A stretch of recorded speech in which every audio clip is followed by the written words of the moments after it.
Hello everyone, welcome back to the channel. We are going to have another playthrough on impossible difficulty. I'm once again playing with Inferno. I'm not sure how many of you have actually checked the previous episode where we had Zydar, the Inferno magic hero, and we actually failed the scenario when we encountered the castle enemy. That was more than a year ago, so I'm not going to blame you if you can't remember, but this is definitely a time for Zydar to get his revenge, so we are going to try it again. I'm a bit rusty because I haven't played the board game for quite some time now, but let's try to discover the beauty of this game once again on impossible difficulty. During the playthrough of the last episode, there were a couple of comments, so I would like to reflect on some of them. First of all, the first comment was asked for me to try to explain the scenario special rules. So let's start with these. I will have the pre-consideration that you are familiar with the game, so I'm not going to go through the basic rules of the game, but I will try to do my best to obey all the rules, which is not easy in the case of this game, but I will try to do my best. So this scenario is on impossible difficulty. So what you can see on the screen, hopefully you can see on the screen, the opponents in level 1, level 2, level 3, etc. will be selected in the last columns on the impossible level, which will mean that these will be the toughest opponent possible based on the game design. Also, we will start with 0 resources, so that's another beauty. I would like to mention Norovo, who is recording Heroes 3 video game playthroughs on impossible difficulty, and he always starts with 0 resources. I really like that approach, like a road to glory kind of thing. So we are going to start with 0 resources. That's another scenario specialty. The other thing is we start with a city hall. If you take a look at the buildings in our town, so we have the city hall, which for Inferno gives you 2 different kind of bonus from which you can choose. In every resource round, you can either go with 6 gold or free building material. And the other bonus we have is once we build the Crucible of Sins, which is the bronze dwelling, we will immediately get the Brimstone Stormcloud, which is a Inferno special building, and it says when built and at the beginning of each astrologer's round, place your faction cube here to a maximum 3. During any combat, you can remove them to gain +1 spell power per 1 cube. Only 1 cube can be used per 1 spell. The production is also at the minimum level, so 10 gold, 0 building material, 0 valuable production. Our hero starts with level 1, which means card limit is 4, and you can see the starting deck. So all the stats cards, knowledge, attack, defense, and 2 spell power. The sorcery level 1 specialty, which says play this card after casting a spell, then draw 1 card, or use this as an immediate spell power. So that's level 1. Level 4, which we'll get if we level up, is the next spell you cast does not count toward the limit or gain immediately 2 spell powers. And level 6, which you get if you level up to level 6 with your hero until the end of the combat round. After casting a spell, draw 1 card or get immediately 2 spell power. So these are going to put aside for now because we are not entitled to have them. The other special rule in this playthrough that we get 4 movement points in the beginning, and every time when the hero starts its round in its native terrain, such as lava in first round, the hero, either secondary or primary, will get 4 movement points. If they are starting their turn on a neutral zone, they will get 3 movement points, both primary and secondary, so that's a bit different once again from the generic rules. And if they start their turn in swamp or in snow, then they only get 2 movement points. The other special rule is I'm trying to mimic the randomness of a Heroes 3 video game, basically. And the way I do this is we have an Excel, which you can see on the screen. And basically you can see number of tiles, far 24, near 15, center 4. I remove some of the tiles. I remove some of the tiles with settlements because those make the playthrough a bit OP from income point of view for our own purposes. So we only have 24 far tiles. We have 15 near tiles and 4 center tiles. I removed the gray ones, I believe, so we don't have all the 6. All in all, we have 43 tiles. Once we reach to a point where we need to discover a tile, then I'm simply just inserting a number here, how many tiles we have. So in the first place, it will mean, since we haven't revealed one, 24 is the number I'm going to put here. And then next to this, so in this particular cell, it will give you a number. And based on that number, if it's between 1 and 24, then it will be a far tile. If it will be between 25 and 39, it will be a near tile. If it will be between 40 and 43, it will be a center tile. So in this particular case, it's number 4, so it's a 4 tile. And then I'm taking one random tile when I'm revealing it. But the more tile we reveal, we are going to decrease actually rapidly the far tiles. I just forgot to add the multiplication. So if I remove this to 23, then suddenly the tile pool drops to 22. You can see here. So even though we just only discovered one far tile, the pool of far tiles decreased by 2. So that is giving us an outside chance of having more and more likely to reveal a near tile and a center tile as we approach the end of the game. So basically that's the logic. Let me think about it. I think these are the only one, and of course the AI. So what you can also see here on the screen is like, depending on which round we are going to enter, then the AI has a chance to appear. Earlier, as you can see on the screen, but we are not going to use it, I had a rule to show AI up in turn 4, 5, 6, 7, 8, 9.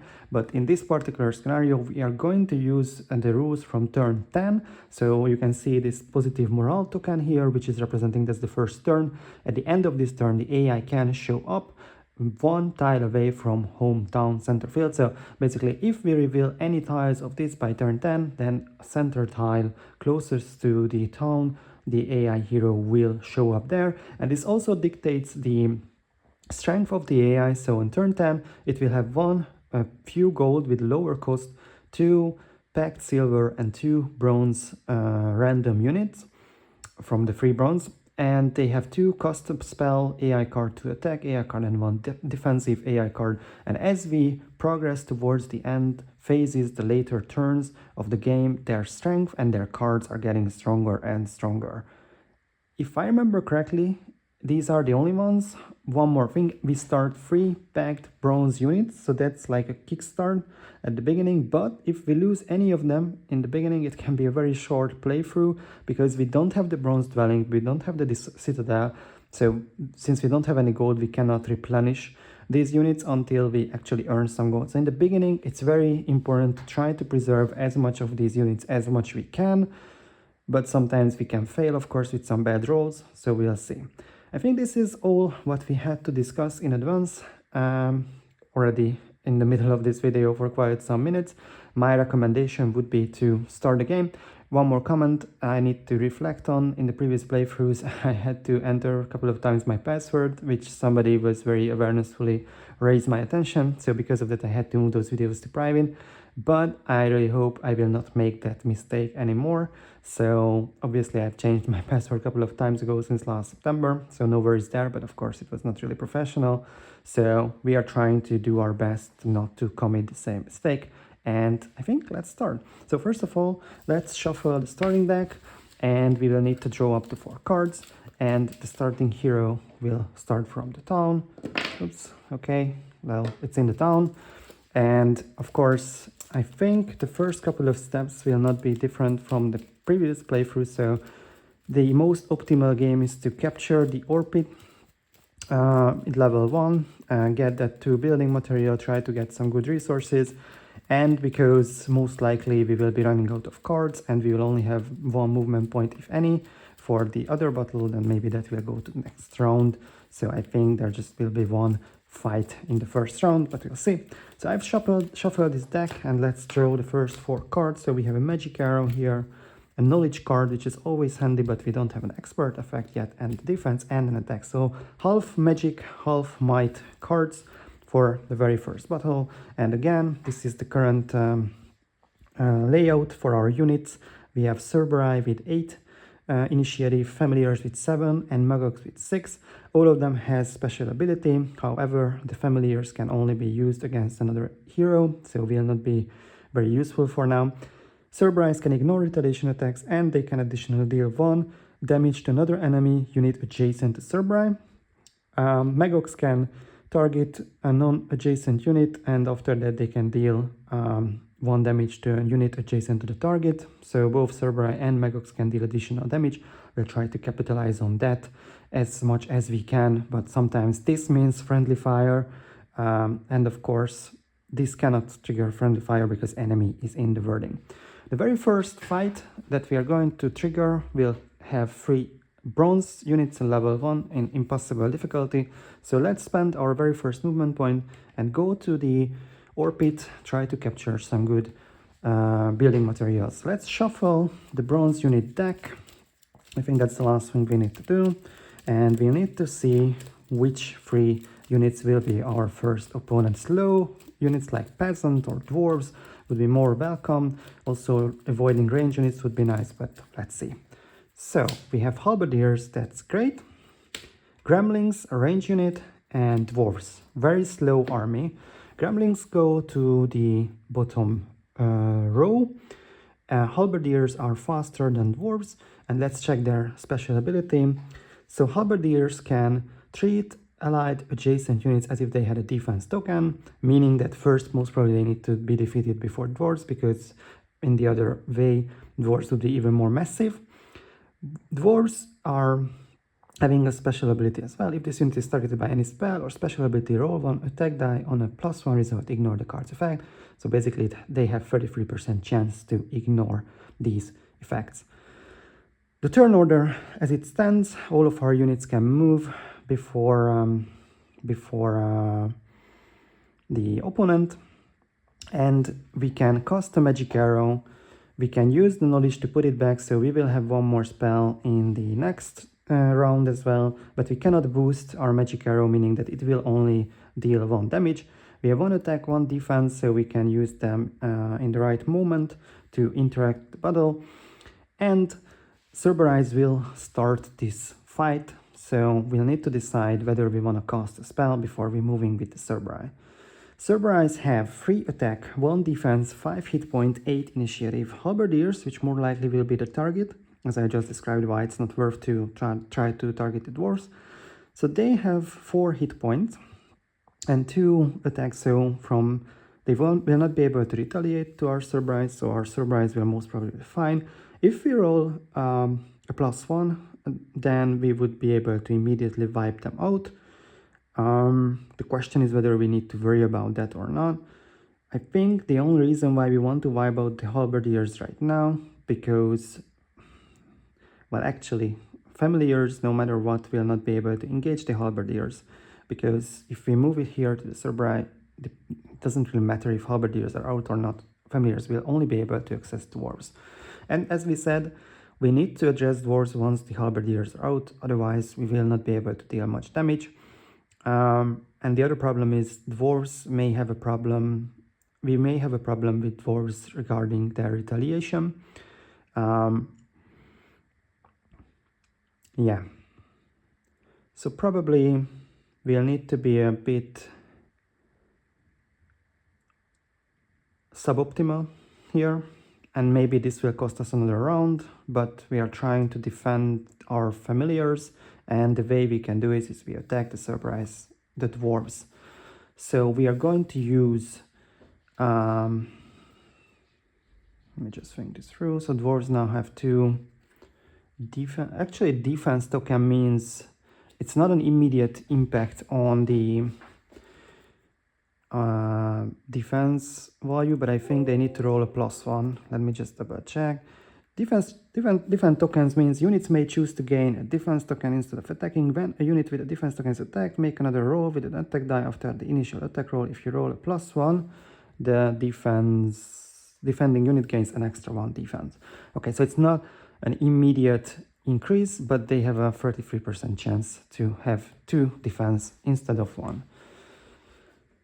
All right, so now I need to decide whether I want to use any cards. Magic Arrow would deal 1 damage to the dwarves, and then I would need to deal 3 more damage, which is possible to wipe them out, but because there is no retaliation, I would rather not do that right now. So I'm just going to roll a die for the Cerberus, and then let's see. Okay, that's a 0, and now let's roll a die for the defense token. No plus defense, so 3 attack goes against the 1 defense of the dwarves, so 2 damage goes in. Nice. Now the familiars are going to activate, and what we are going to do is we are going to cast a magic arrow now on the dwarves, and we use our knowledge, so the magic arrow will come back to our hand. Familiars come here. I'm going to use my attack card on it, so they have 4 attack. Actually, do I want to? No, I'm not going to.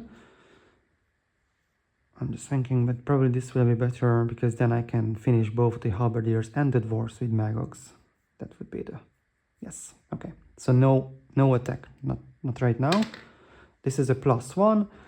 So 3 + 1 is 4. Halberdiers therefore off, because they don't have defense and they have 4 hit points. So the very first casualties of our playthrough has been committed.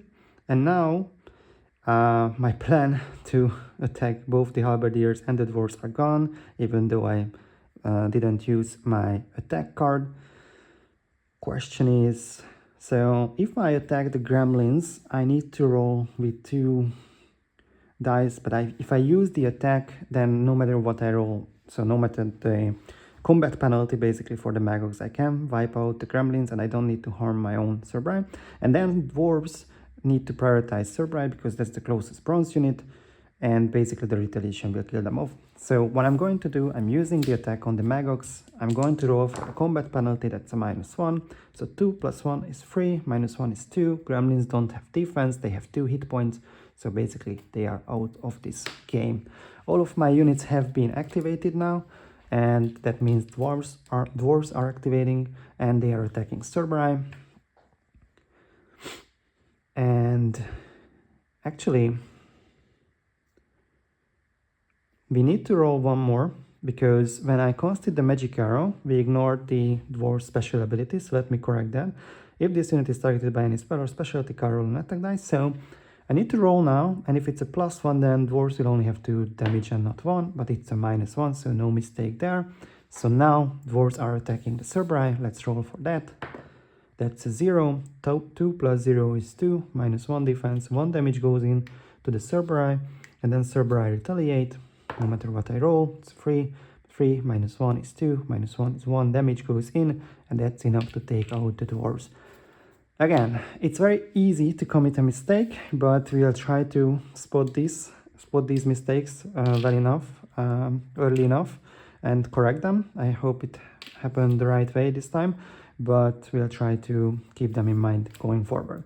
So no additional movement point need to be spent, and we didn't have any casualties on our end. It is always great to see. So the effects of this fight is that we are going to be on 1.5 experience level, so half level off from level 2. We are going to capture the mine, our very first production of building materials, and we are going to get the increasement because we are the first one to capture the mine. So 2 building materials have been added to our resource pool. We have 2 more cards left. So now we are going to move on, movement next to the adjacent tile, and now we can roll a resource die. So let's see what this campfire is actually having for us. That's 3 gold. 3 gold, very first golds. Always good to have gold when you have 0.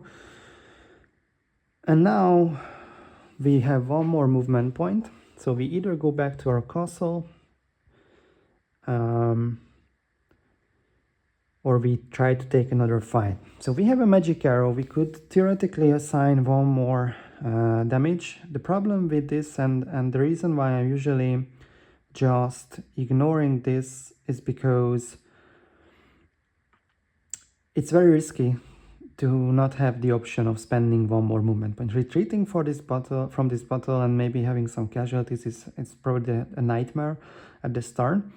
One thing we could do, we could try to level up, and then when we purchase the secondary hero, that secondary hero can reveal this tile. I think that's not something we have done last time, but probably more optimal than the way we have played this, meaning that one more. So we are spending the last 2 steps, and we are going to end our turn on a tile or on a field from where we can reveal the very first far, near, or center tile. And this is going to be the end of the first turn. Just thinking through if there is anything else we need to do. We have 2 more cards left. In this case, it's very easy to figure out what are the other 5 cards. So we haven't had any spell powers. So 2 spell powers, 1 magic arrow, and 2 sorcery cards. What I'm going to do for the next round, I'm going to get rid of my defense card, and that guarantees that our deck for the next round will contain 4 magic cards. So it will be fully composed to support magic casting. I think that's the best thing we can do, but that's for the next round. I think we are good to go. So let's enter the first astrologer's round. Movement points replenish. We have 4 movement points because we are still on native terrain. We are going to discard this card, draw up to our hand limit.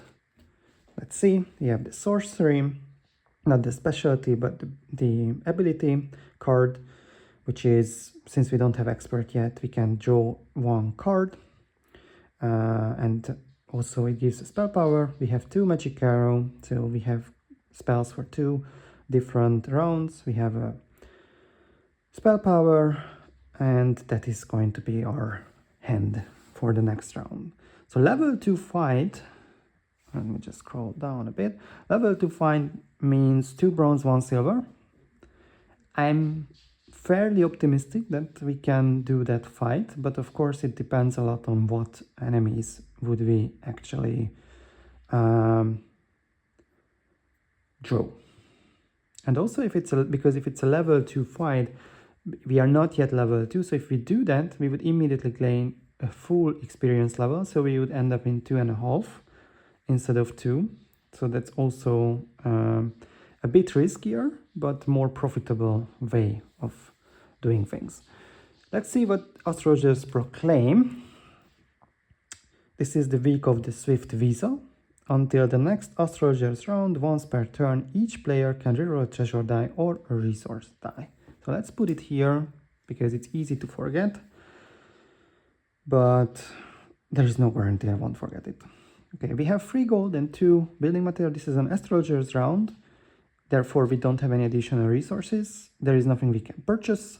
For the Crucible of Sins, we need 5 gold, 3 building material, and 1 valuable. So that's the target. We need to collect basically a valuable, because in the first resource round, we would be able to purchase it easily.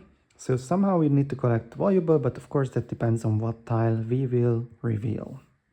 Let's spend the very first movement point for that. So now we go to the Exile, and then I'm going to add 24, and suddenly we are going to have a 37 appearing. So that means this will be a near tile, level 4-5, basically. Let's pick some randomly. It's lava, which I love. It will be very good for our movement points. And we'll need to rotate it in a way it will not block ourselves off from progressing easily. This is a very, very good tile. And I think I'm going to do it like this way.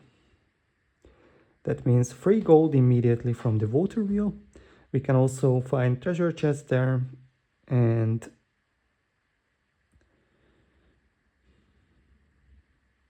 with some luck, maybe we could recruit a secondary hero, and that could reveal an adjacent tile.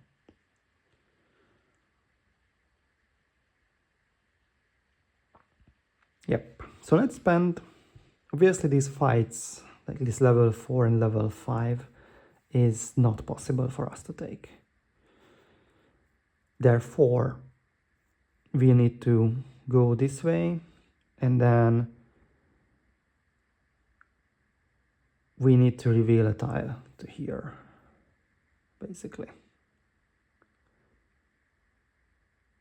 So let's spend our first movement point to visit this and collect the free gold. And then we are going to spend another movement point to visit the 2 treasure chests. And that gives me something I forgot, like a hint that I forgot to mention, one more scenario specific rule. It's the obelisk. So if we reveal an obelisk and we visit it, we flag it. When we flag an obelisk, we can roll a treasure and a resource die and take the result what we like, so what we prefer. And captured obelisks can be function as 2-way monoliths. So we can teleport our hero between obelisks. So that's one more scenario specific rule. But now we are here in the treasure chest, 2 treasure chests, and then we roll 2, and then we pick the one we like. Okay, it's either artifact or experience.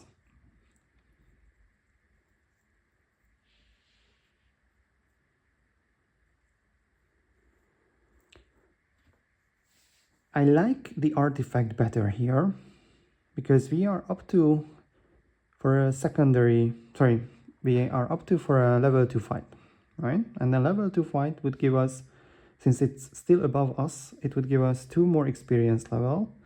If I take the experience now, I get an expert, so maybe it would make the fight easier. But after that, I would get a half level of experience only. Because of that, I think an artifact would be better. That can help. I'm going to pass on the Legs of Legion. I'm not going to take that. I need something which would help us either get a secondary hero, and this says reduce the recruitment or reinforcement cost of a unit, so not a hero. I can't use it when I'm recruiting my secondary hero to a minimum of 0 or gain 2 gold. Gold would not help us here to recruit the secondary hero because we need 4. And although we don't have much money, we can't really recruit at the moment because we don't have the buildings and there is no valuable anywhere near at this point. So yeah, I'm going to go with the artifact, and then let's hope for a good one which can either help us for the next fight or which could give us at least 4 gold or a valuable. Okay. We have Torso of Legion, reduce the cost of recruitment, reduce the cost of reinforcing a unit by 6, gain 1 or 2 building materials. And this one, gain 1 building material or remove this card, then gain 2. Well, this one I think is a major artifact, this is a minor, but actually I prefer this because I can gain 1 or 2 building materials or 1 valuable. And of course, this would also mean 6 gold in particular scenarios.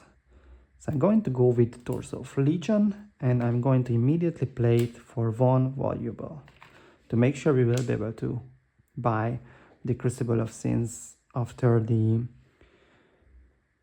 Yeah, not right now because it is 5 gold, 3 building material and 1 valuable. We have 6 gold, so that's okay, but we don't have the building material right now. We are going to spend, since we cannot hire the secondary hero, we are going to spend the last movement point to reveal another tile.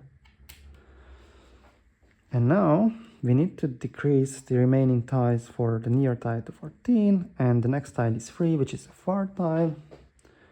Going to take one randomly. This is a swamp. And then let's see. I think this color would be a good choice. Something like this. Yeah, something like this I like. Because that would give us the idea of the secondary hero, once I purchase it, could go here and then make a trade if needed, and then also reveal a tile. Of course, that would mean they would have two movement points for the next turn, but then we could use it like this, so we get it back to 4. So yeah, that gives us some options, and we could also do visit the witch hut, which is actually taking a card from the ability deck, and we can decide whether we want it or not. Maybe we can remove an ability if we want. I'm not entirely sure. Let's not check it out, but I think that maybe that's also an option, but we don't want to remove any ability card. Okay, we could reroll the treasure die, which I said I'm going to forget, and here I am forgetting, but I don't mind the artifact, so that's not a big deal. I think we are pretty good for this turn, and that means we can go the very first resource round where we will have actually some gold produced. And we will have enough gold to buy the secondary hero and also to purchase the bronze dwelling with the scenario bonus of brimstone stormclouds. So let's move to the third round. It's still in play. We get back the 4 movement points because we are still on the lava terrain. And then we get the 10 gold. We get the 2 building material, and we can decide, because of the city hall, whether we want to produce 6 gold or 3 building materials. And because we have enough building material, but we are quite short on gold, we are going to go with gold. So let's see what we have. We are in round 3. We have 22 golds. We have 4 building material and 1 valuable. We are going to buy the Crucible of Saints, which is 5 gold. We get back 1. 3 building material and 1 valuable. And when I place this, I will place it with the side active, showing that we also have the Brimstone Stormclouds. And when it's built, you need to put on a faction cube, which I'm going to use a purple one, but yeah. We can't build anything anymore in this round, but we can buy the secondary hero, which means we can't buy units, but that's fine. We don't need units, we need the secondary hero, which will also get 4 movement points. And this is a very good way of put our secondary hero into the action. We haven't drawn any card, but our card limit is still 4, and we don't want to change anything in this structure, so that's why secondary hero will spend its first movement point to check the resource die. We can use this one, trying not to forget.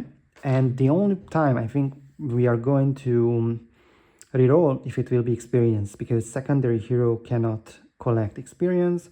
I think two side of this die actually has experience, so 33%. But if we can reroll, that means 11% that we end up in a bad position. I think that's a good thing to, and actually this is still valid, so this is a good way to use this Astrologer's Proclaim card. But it's an artifact. Okay, so now I need to make a decision whether I'm going to take the Ever-Pouring Vial of Mercury, which can give me an immediate access to valuable that is very, very seducing or promising, because we don't have any valuable production, but with this card basically we would have. Or we try to gamble on a card that would help us with the level 2 fight, but I like actually this one, and I'm not going to remove it at this point, maybe the next time it comes up, but this time I'm just going to take the 1 valuable from it. So immediately played. Okay, and the next thing I would like to do, I'm not going to trade, but the remaining 3 more steps for my secondary hero, I'm going to reveal a tile for free. So yeah, I want to do that because I want to see what's in here that can alter my plans. We have 23 remaining tiles left, so that generated the next tile to be 8. 1 more 4 tile. This is the one I came up randomly. And now we need to make a decision how to turn it.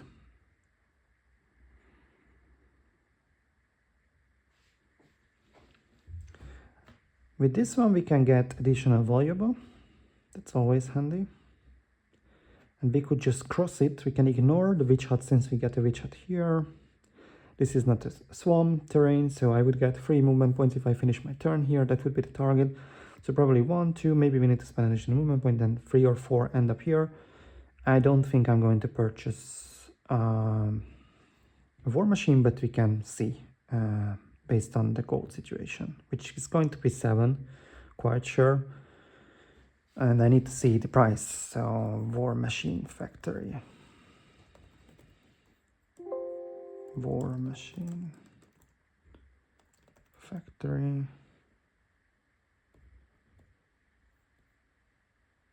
Trading Post or War Machine Factory. This is, by the way, the rulebook which was created by fans. I'm really glad they did, because the original rulebook was not really informative. So it says revisitable by War Machine, but it doesn't really tell how much it costs. Okay, let's check it again, maybe here. Trading Post, maybe there. Let's check the trading. Maybe you can see it in the trading section.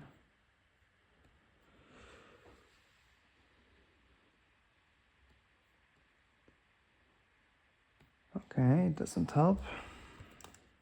Sorry about that, but we need to find it to make a decision. Okay, it's not telling here either. Oh, sorry, it's on the card. Okay, it's pretty self-explanatory, that's why it's not specifically written. So, Ballista, War Machine Factory 7, Trading Post 10, First Aid 3 or 6, and ammo cart is 5 and 8. Ammo cart is off because we only have Magox's range units, so I don't care.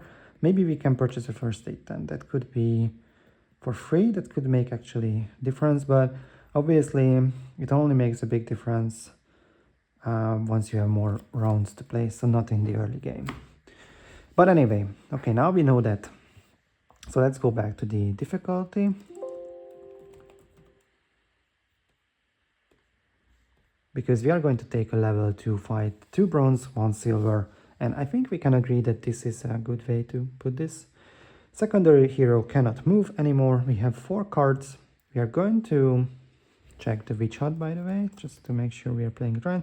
Remove an ability card from your hand, or look at the top card of the ability deck and put that card into your hand or into the ability deck discard pile. So basically make a decision whether you want it or not. So 1 movement point spent on here, and let's check. First Aid, okay. Maybe it is a sign that we would need to purchase that, really. So it says, without using an expert, remove 1 damage from one of your units, so it does not require First Aid tent. Expert, when using the First Aid tent card, resolve its effect against the same target 3 times, so basically can heal up to 3 damage. Yep, I want that, and then I'm pretty solid that we are going to purchase the First Aid tent. But before we are doing that, let's do the Scholar fight. Level 2 opponent means 1 silver, 2 bronze. I'm saying this that well articulated because last time we made a mistake, and actually we had 2 silver, 1 bronze, and we couldn't figure out that fight. So only 1 silver. Let me shuffle the deck just to make sure it's random. Putting this aside, and the 1 silver is Medusas. That's the one I have bad memories of. Last time they defeated us, or we had to retreat because we didn't have additional movement point. And the 2 bronze units are halflings, so 1 more ranged, and zombies. Zombies I like because they're slow. 2 range units, and then let's check the special abilities. So Medusas can ignore the combat penalty against adjacent units, and for retaliation the target is paralyzed, which acts a bit differently than how it acts in Heroes 3 video game, but I will let you know once we are there. Sorry, just a little mana. And then halflings can roll 2 attack dice when they attack and resolve the higher one, ignore combat penalties. So not just adjacent, but any combat penalties. But they only have 3 hit points and they don't have defense. Zombies if the attacker resolves a 0 or a +1 on an attack die, gain +1 defense. So basically, the best position you can have is a neutral if you roll a 1, and then basically it's like you're rolling a 0. The turn order will be, we go with the Cerberus first. They activate as first, and then Familiars, Magogs, and then the 2 range units, Medusas, Halflings, and then the zombies. With Cerberus, we'll need to take out the Halflings, basically, and then Familiars can go on the zombies. Medusas will shoot for our Magogs. Yeah, that's not really good, because they need to roll a -1. Other than that, our Magogs will going to be reduced a few. But there is not much we can do because of the awkward position of zombies. If Familiars could fly, it would be great, because then Cerberus, you could defeat Halflings. Familiars could go above the Cerberus and then block the Medusas. But we cannot do that because these are ground units. They have wings, but they are ground units. So let's see our cards, right? We have Magic Arrow, which we can boost with a spell power. I'm not going to use the other Magic Arrow because my gut tells that there will be 2 rounds, unfortunately. So we'll need that other Magic Arrow. But we can boost the first Magic Arrow with Sorcery. We can draw another card, which in fact we know either another spell power or the Sorcery specialty, which we could use with another spell next turn. So yeah, let's do that. So we are going to boost this Magic Arrow to have 3 damage. We can decide which one to do. And then if we put it on the Medusas, they're still alive. We could take off the Halflings, and then Cerberus could attack the zombies, and then Familiars could block the Medusas, but then pretty much it would mean that Familiars are done. They would at least be turned down, because they only have 2 hit points. So what should it be? Should I risk the Medusas? The Medusas could kill off the Magogs if none of their attack die roll would be -1, which means it's 4 divided by 9, it's 44%, basically. So 44% chance, say 50, let me see, so 44% I'm not going to roll a -1, so 55% that they are going to flip it down. No, actually 44% they are going to flip it down. So either I risk the Magogs to be downgraded by 44%, or I'm risking the Familiars to basically be turned down for sure, maybe even get wiped out. So they would need 5. They cannot be wiped out, but Medusas would retaliate, and then they would attack Familiars, which would also be paralyzed. But that doesn't mean they cannot retaliate. Yeah, I don't want to lose Familiars, they are fast units. I'm going to risk the Magogs, which means I'm going to put this on the Medusas. So 3 damage on the Medusas. These are going to the discard pile, and because of the Sorcery played on normal level, we are going to draw a card, which is another spell power. So unfortunately it's not the specialty Sorcery that would help us to cycle our deck, but still we could assign 2 damage to probably the Medusas next turn. So Cerberus, therefore, 1, 2, 3, go and attack the Halflings, and they are going to roll +1. So 3 plus 1 is 4. Halflings have 3 hit points, so they are wiped out. Next one are Familiars. And now we need to make a decision whether we attack the zombies or not. I think we want to attack them, because with Magogs, if they are not going to be wiped out by Medusas, we could finish off the zombies as well before they activate.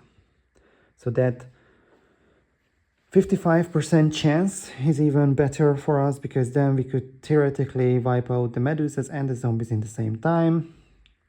If not, then zombies may be able to wipe out Familiars. Now, let's check it again, because if the attacker resolves a 0 or a +1. So if I roll a +1, then it would be 4 against 1 defense, that's 3 damage. If I roll a 0, that would be 3 against 1 defense, so 2 damage. If I roll a -1, it's 2 against 0 defense, so 2 damage. So whatever I roll with familiars, it's either 2 or 3 damage. Then they retaliate. Maybe it would be 0, 1, or 2 damage. So even with the retaliation itself, they can wipe out the familiars. At this point, the question is, do I want to risk? If I'm not attacking, then basically the zombies have a 33% chance to wipe out the familiars. Not wipe out, just to turn down to the flip side. So do I want to risk that? Actually, it's just 16.5% because when zombies are attacking, they need to make a decision whether they attack Cerbri or familiars. Both of them are bronze units. So yeah, let's stay there. Let's stay there. I'm not going to do anything else. Which means actually I was silly because Magox can activate before Medusas. I forgot that they both have 6s. Okay, that's good. So then what I'm going to do is I'm going to attack the zombies and then deal additional damage to the Medusa and finish them off. Okay, had I figured this out earlier, everything would have been easier. And because I'm not shooting to the back row, there is no combat penalty either. So yeah, let's attack the zombies. There is a +1, but that means they have 1 defense. So 2 + 1 is 3 versus 1 defense, that's 2 damage. And 1 damage dealt to the Medusa, because when Magox attack a target that is non-adjacent to them, they also deal 1 damage to a unit adjacent to the target, so Medusas are off before they could activate. Great. Okay, sorry about that, I should have figured. I said I'm rusty, so I can say that this was because I'm rusty. And last time, in this round, for the last unit, zombies activate +1, -1, 0 is a reroll. So they go for the familiars. And now let's hope they are not going to roll a +1. First aid tent is here, but if they reroll a +1, I cannot heal them soon enough or quick enough. It's a -1, great. So no damage.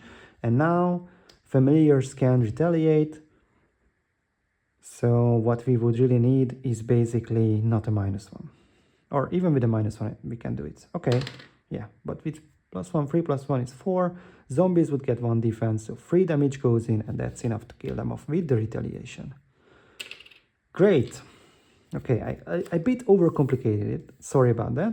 But the point is, there is no damage, and we won that fight, and we didn't have to spend additional movement point. So we still have 2, and that was a level 2 fight, so we can increase our experience level by 2 steps. We get the very first expert, in fact, and we can get to search the ability deck. Learning is very promising. Play when the hero is about to level up, advance their experience level by an additional half level. Play when the hero is about to level up, advance their experience level by an additional level, then remove this card. So because I can search the ability deck, I'm going to take learning. So now we have first aid and learning, and armor is the one that could be taken. So level 2 effects have been dealt with, and now we need to take care of the scholar, which I always forgot. Sorry about that. It depends on the die result.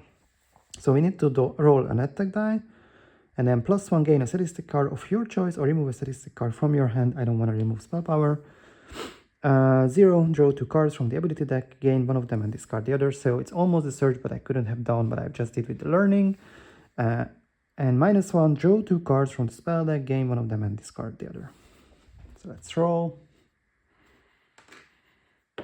It's -1, so it's the spell, draw 2 cards from the spell deck. Fireball and Force String. I really like these. Fireball. Select 2 adjacent spaces. Deal 1 or X number of damage to units in these spaces. So it's 0 spell power, it's 1 damage, 2 spell power, 2 damage, 4 spell power, 4 damage. Frost Strength. Target a space on the combat board. 2 units adjacent to this space suffer. If it's 0, then 1 damage, 2, 2, 4, 3. So it's basically kind of the same, the mechanics work a bit differently.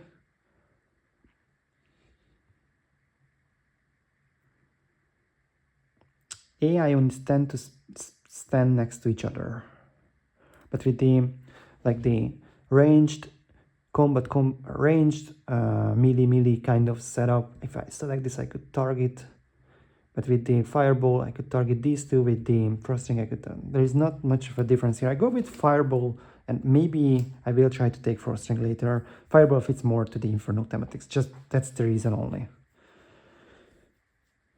Okay, is there anything I can play? Because we are going to need to discard one card, but no, none of them I can actually play. We have 2 more movement points left. I need to mark this with a cube. We're definitely not ready for level 3 fights yet. One more step to remove the... Actually, I forgot to mark this one as well. So one more step to get this. Let's see if I want to have 1 valuable or 2 gold. 1 valuable is certainly better. I need to purchase Citadel, or I need to purchase Hellfire Palace. Oh, not sorry, that's the gold. I need to purchase Gates of Abyss, which requires 3 valuable. I only have 1, but I have cards to generate that. Next time I'm going to generate 10 or 16 gold. So yeah, I go with the valuable. Okay, flank this one. I have 1 more movement point left. Right, so 1, 2, 3, yes. And now I'm going to purchase the first aid tent for 3 gold. This is going to be put here, which is not occupying the space, just to make sure we're not forgetting it. We didn't use this, we didn't have to. So I think this is resolved now. And we can move to the next astrologers round. So let's discard the card. Which one discarded? Now we have a first aid tent, so this is very, very promising. Going to remove the spell power. Okay, let's move to the 4th round. I have 3 movements on the primary hero and 2 movement points for the secondary hero. Secondary hero is in swamp terrain, so that is why. Yes. I have 4 cards. I have 1 expert. And we generate a cube here. We have 2. So I would prefer to do a level 2 fight again, but there is no level 2 enemy anywhere. Level 3 is 3 silver, I think.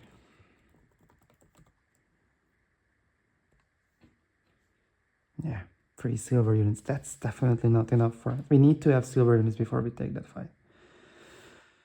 Ah, there is a level 2 enemy here, so maybe we can do that just for the level up and then use the expert on the learning if possible. And that would mean... so play when the hero is about to level up, advance their experience level by an additional level, then remove this card. So we could immediately end up in level 4. That would be huge. Yeah, I think we need to do that. Yeah, that's the plan. Okay, let's see the Astrologer's Proclaim card. Week of the Gold Dragon. At the beginning of next resource round, all player gains +5 gold. Amazing. Okay, let's see whether we want to trade or not. Or actually, we have a better idea for the secondary. If I do this fight, we level up to level 3, we use the expert on learning, that would mean level 4, so we can auto-claim this wonderful mine. Yeah, that must be the plan. That's so juicy. Okay, let's flip these tokens. Is there anything we want to hire or purchase? We cannot hire anything, basically. Purchase, we want to purchase the silver one. So no, nothing. We are so lucky with this gold dragon one.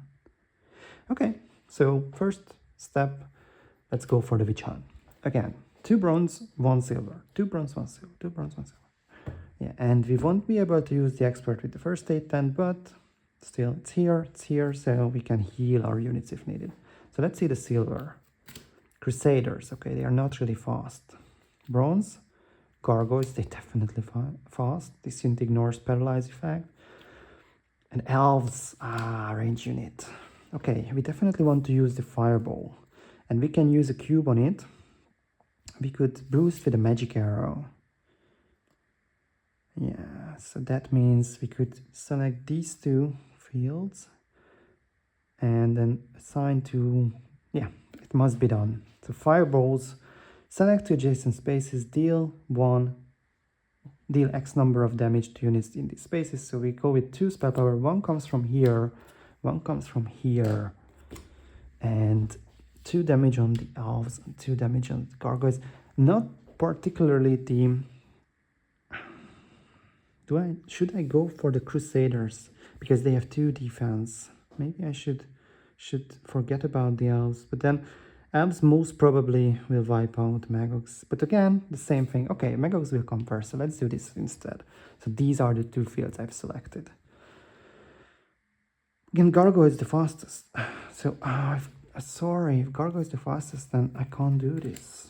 I missed that. Okay, back. Sorry about that, because they are the fastest. This has to be spelled, has to be casted on activation, but gargoyles are going to move away from the space, so you can't do that. They're going on the familiars, and there is nothing I can do about that. So they can actually wipe them out with a bad roll. So let's see. If they roll a +1, then familiars not wiped out, but would be turned to few sides. So let's try to avoid a 33% chance. We can't. Okay, we lost familiars on the back side, but at least they retaliate. So let's try to fight back. No damage, by the way, on this side. Ooh, it's +1, but I hit this hard. So okay, it was on the 4th turn. So it's a +1, which is good. 2 + 1 is 3. 2 damage dealt to the gargoyles. And now Zydar can actually finish the gargoyles with attacking the Crusaders. I like that. Because if they do that, then 1 damage can be dealt to another unit, enemy unit adjacent to the Zydar, and gargoyles would be. So that's the only positive effect of the gargoyles moving first. Now what about our spells though? Should we back this up so we can wipe out the Crusaders? We could actually assign 3 damage on the Crusaders, which would be a bit overkill.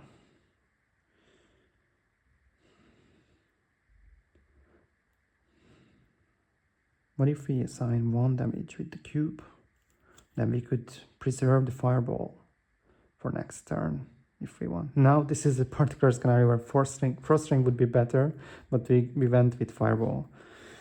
So if we assign 2 damage to the Crusaders, then there is no guarantee that the Zydar could finish them off, because then they would need to attack them and they would need to roll a +1 basically.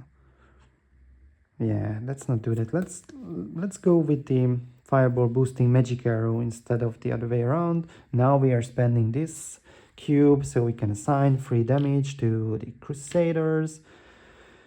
And now Zydar going to attack gargoyles and then immediately assign 1 damage to the Crusaders. So Zydar attack, 3 + 0 is 3, 1 defense on the gargoyles, so it's 2 damage, enough to wipe the gargoyles out. That's done. And then 1 damage because of the special ability for the Crusaders, so that's also enough for them to be wiped out. But we still have the elves, and there is a chance, unfortunately, that the elves are going to kill off the Magogs. Elf special ability: if a target is a non-adjacent unit on a -1 or 0 result, attack this target again. So there will be a combat penalty, that certainly helps us, but what I don't know, by the way, could I resolve the first state between the 2 attacks? I think because those are 2 different attacks, I could heal Magogs between the 2 elves shot, but I'm not entirely sure of that. Once again, I'm a bit rusty, so it's a question. But I think because if this is an immediate, elves shoot first, so it would act a bit like differently as the video game. Elves shoot first, I heal and then I'll shoot again if they have if they roll the right result. But first, Magox shoot. And then they can't use their special ability, they would suffer a combat penalty, and if it's a -1, basically no damage would be allocated to the elves. And the other problem is there is no way we can wipe them out before they activate, because we would need to roll a +2, but that's not an option. It's a -1, so no damage. And now the elves come. So first, let's resolve the first attack, which means combat penalty, they are shooting on the elves. That's a -1, so 1 damage only. Magox. Now I'm using the instant effect of first aid and removing that 1 damage from the Magox, putting here, moving here, and now the elves can roll a line around. Sorry, actually on a -1 or a 0, this was a -1 result, so now they are shooting again. That's not something I need to separately resolve, at least not from that. And they brought +1. No way. That is 3 damage. So the Magox are also turned on. Ah, heavy casualties. Heavy casualties on this one. And no damage to be healed by the first aid tent either. And that's a perma, so it's not something I could have done instead of the first aid. Wow. Now familiars come. But I'm not sure I want to engage. With the retaliation from the elves, they could theoretically get rid of the familiars. And best case scenario, familiars would do 2 damage to the elves, so no. And Cerberus would not be really in harm's way. And there is no way we could avoid to spend another movement point.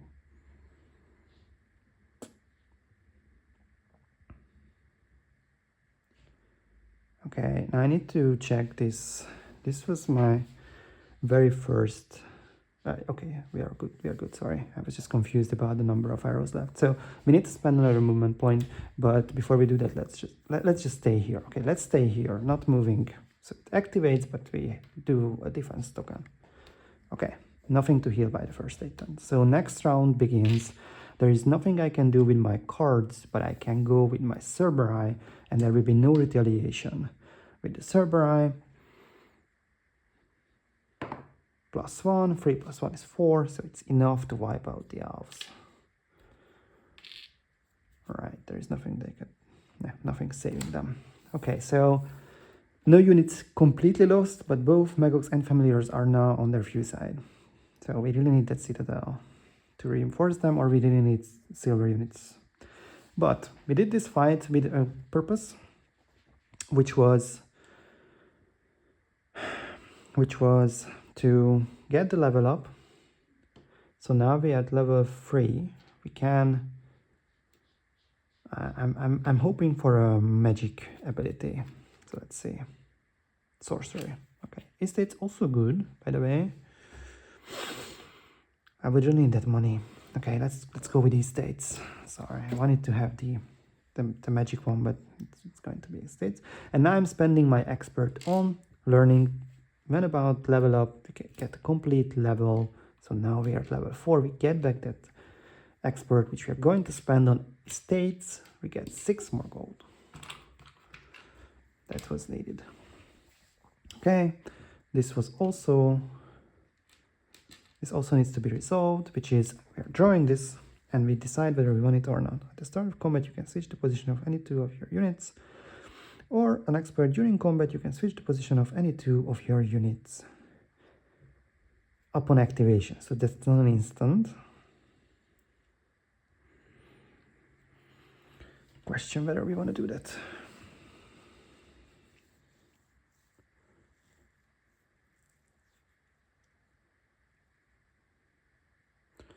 Of course, it's a good card, but it would be a dead weight in our cycling our deck.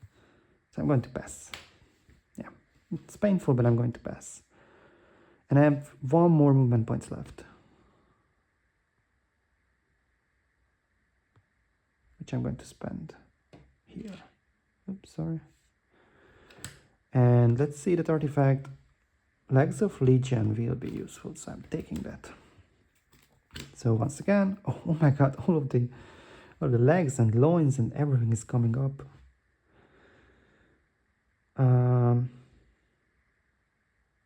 So legs of Legion says reduce the recruitment or reinforcement cost of a unit by 4 to minimum of 0 or gain 2 gold. Yeah, that was the original like first card there. Okay, and now my secondary hero will auto-claim this mine. That's huge. By the way, I need to flag this. So we are auto-claiming this. We don't need to do the fight because we are level 4. Right? And by the way, for level 4, we get to get this sorcery specialty. So the next spell you cast doesn't count toward the limit or boost your spell by 2 spell power. So that's level 4. We did the other one because we also went to level 3. Okay, so that was 1 movement point. And now we need to decide whether we want to move ourselves toward this. We would still have 2 more movement points. Or we want to trade.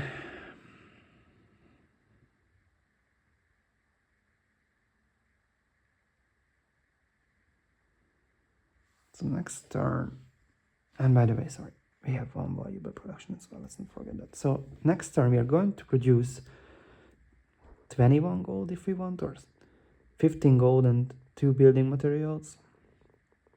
We have 1 building material. For the silver dwelling we would need 6. So I think it will be, we will have that 6 by choosing the free building material option. So it have 25 gold. So we will have 16 gold spent on silver units. Let's check the silver units. We have demons and pit lords. It's not your time yet, Efreet and Devil. So demons 6, pit lords 8. We could buy both, but we couldn't upgrade them because we don't have the citadels. So yeah, that must be. So there is no trade. I think we need to do not right now.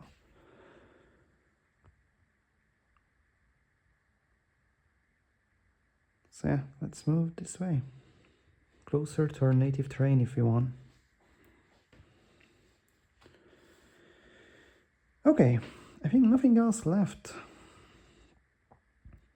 We want to save money with this, don't forget. Alright, we go to round 5. 3 movement points for primary hero, 2 movement points for secondary hero. Tokens are good. We are going to have 3 cards. We don't want to discard any of these cards, and our card limit has now gone up to 5, so we can draw 2 more cards.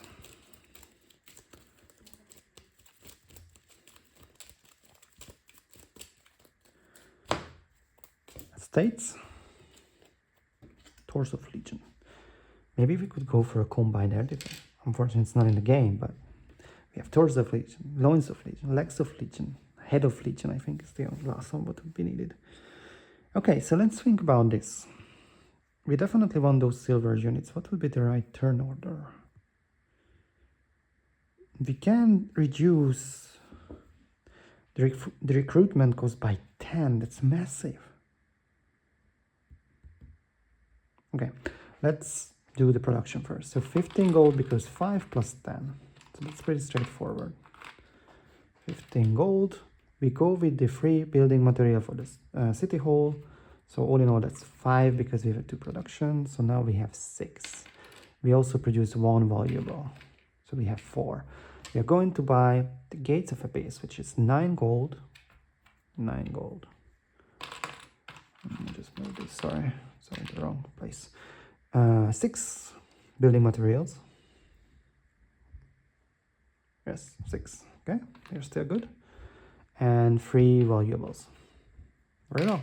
So we can build. Construction started, and because it's not in Hungary, it ended almost instantly. Right. And now we can flip down this token, and now we can purchase the 2 units I talked about. So few pit lords and few demons come to our army. All in all would be 14, but we use 6 and 4 to reduce recruitment of a unit by 4 and 6. So all in all, we saved 10 gold. So instead of 14, that's just 4 gold. We still have 12 left. That's amazing. We really need that citadel. By the way, for that we would need to find, of course we need to do it in the next round, but we need to find 4 building materials. So let's prioritize that. So demons are very slow, therefore I'm putting them back, and pit lords somewhere here, or maybe want to avoid familiars, actually here, because demons have better defense than familiars. Something like that. Hope you can see it. Okay. 3 cards left. No spells, just to keep it in mind if you want to do any battle, any fight. Okay, what can I do? Level 4, so level 5 obviously not an option. Level 4 with secondary hero, not an option. Therefore,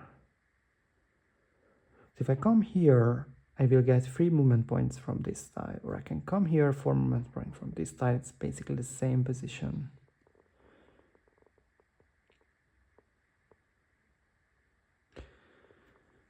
Yes.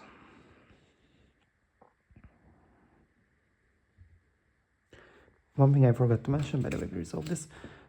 6 tiles space between these two. And now we are 2. Okay, so 1, 2. Let's not overthink that. And then primary.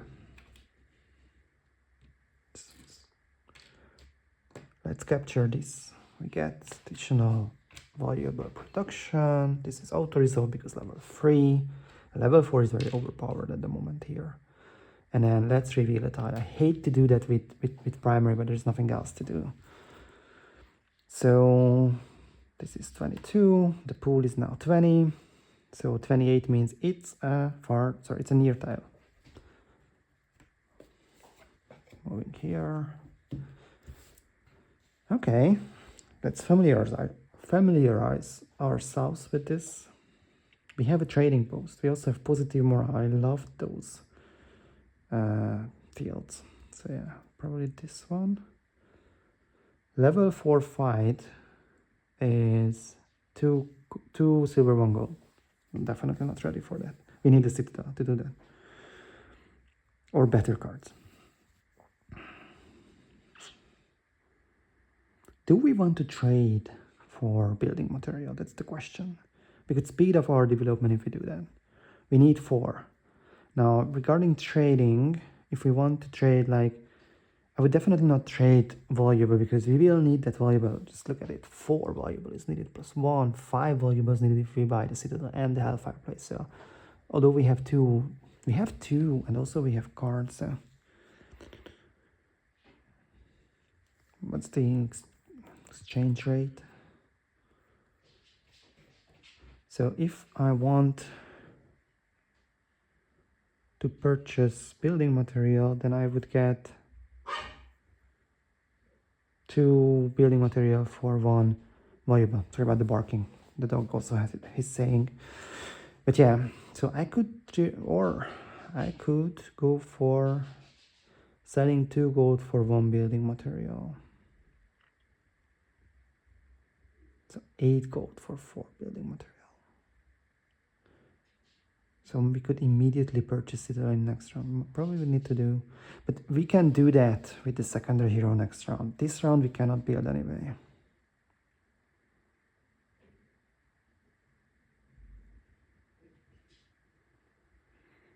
Okay, so last step would be here, but we get back the movement point because of this particular. So we're moving from here, we're getting the positive morale token, flagging this field. Let's keep this in mind. And then last movement is here, getting the windmill and getting the additional valuable. And now we are going to use our expert on this estate, otherwise we lose the expert. So we get 6 gold. And there's nothing else I can do, but this could be very handy once we get spells in our hand. So maybe with right hand, level 4 would be an option, but I don't want to go backwards.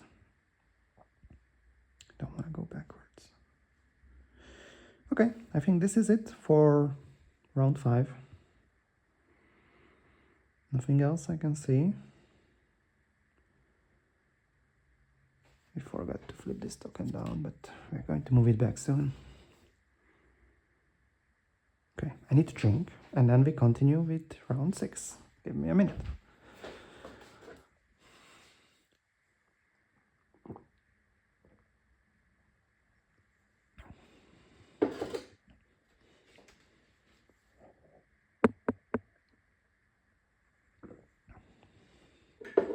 Okay.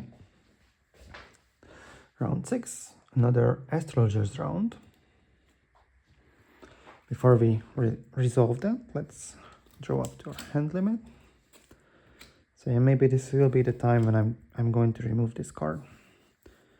And I forgot to remove this card, sorry. So it says, play when the hero is about to level up, advance their experience level by an additional level, then remove this card. We did that, so we need to remove that. So first, we don't have the spell. So this is why these kind of cards like the Ever-Pouring Vial of Mercury, it gives you resource, but it stops you from cycling the card, stops you from getting the spell, which would be crucial in this particular round. If I want to take like a level 4, I would really need a spell, and I don't have one. At least I can combo the first state with the first state, but I'm a magic hero. I need spells. I could theoretically buy the Mage Guild, but I really need the Citadel, so I can't do that either. But I could use the Moral Token to like discard some of my cards and draw up to, like, let's check. I just want to double check because I'm rusty. Positive morale. Draw card from your deck. Discard any number of cards, then draw that many cards. Reroll any die. Yeah. So just as I remembered. Sorry, we no longer need to postpone this, but let's generate the movement points. So free frame, and let's flip the tokens. And let's replenish the expert back. Now I think we are good to resolve the astrologers. Week of the hero. Each player can pay 4 gold to remove a statistic card from their hand and replace it with an empowered statistic card of the same type. Wow. Each player may do so twice, but both exchanges must be made on the same turn. Once the player makes the exchange, they place their faction cube on this card to mark the fact. Wow. We could boost up the spell power, so we no longer need to use the expert. There is nothing else in our hand. But yeah. So I can risk. I mean, this is good, but even would be better with knowledge, right? So I have only 1 knowledge card. What I would love to do is just pushing it higher. So remove these 2 cards, discard these 2 cards with the Moral Token. Draw 2. Maybe one of them would be a spell or a knowledge card. Be having better combination with these cards. And then if it's a knowledge, or as a matter of fact, anything, basically I could do. So let's do that. So using the Moral Token, discarding these 2. Defense, okay. Still not a spell. So how many spells we have? Okay, let's see. Nothing here. So we have 3 spells, right? 2 Magic Arrow and 1 that's it, Fireball. So 3 cards. We have 6 cards here, so it's easy to count. 50% chance to draw a spell. Just calculating it because I can resolve this without casting any spell. So yeah, let's resolve this. Okay, it's Magic Arrow. Okay, so let's see if I can afford paying 4 for the Empowered Defense. I definitely want to buy the Citadel this round. Which means I need to trade 8 gold. And if I do that, I will have 1 left if I purchase the Citadel. Yeah. I could also trade valuables, but I don't want to do that. Maybe 1 would be okay. For 1 valuable, we would get 2. And then 4 gold, 2 valuable, and now we could afford. But actually, we can also try to afford it in next turn. This will still be up until the next astrologers.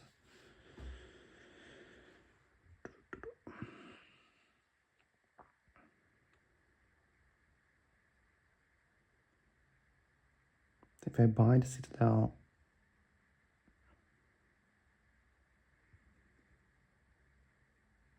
I could upgrade the Magogs and the familiars. I could upgrade the Magogs or the familiars, not both. Do I want to take a fight? I think that's decisive. I don't want to move backwards. Still don't want to move backwards. Let's see what the new tile would mean for us before we make a decision on this. So secondary, 1, 2. Let's do the trade. Get 2 for this one. And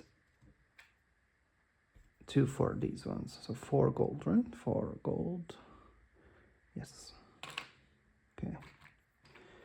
Okay, so now we need to pay 10 gold, 9 gold. So 9 gold, 4 building materials, and 1 valuable for the citadel. All done. So see, 9, 4, 1. Good. Let's build the citadel. It's beautiful, by the way.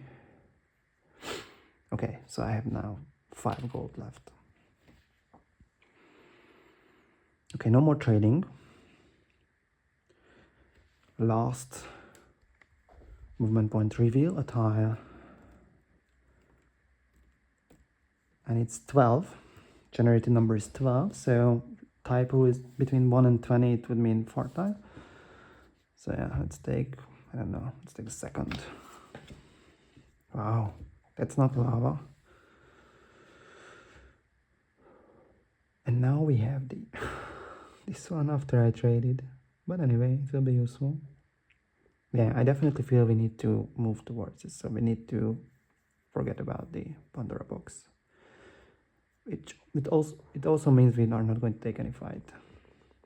Which means we don't need to use the citadel, not right now. So yeah, I think this looks very organic.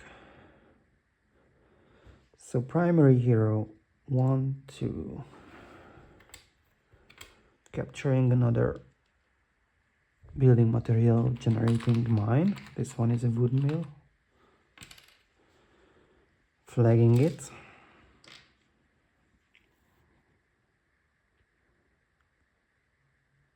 Do I want to reveal? No, I think I want to do it with the secondary hero. So the last step is another valuable. Okay. Okay. So I think we are ready to move to round 7. Do I want to remove? I don't want to get rid of this. No, I think this is fine. I can still have 5 cards. Is there anything I can do with my expert? No. No, so let's go.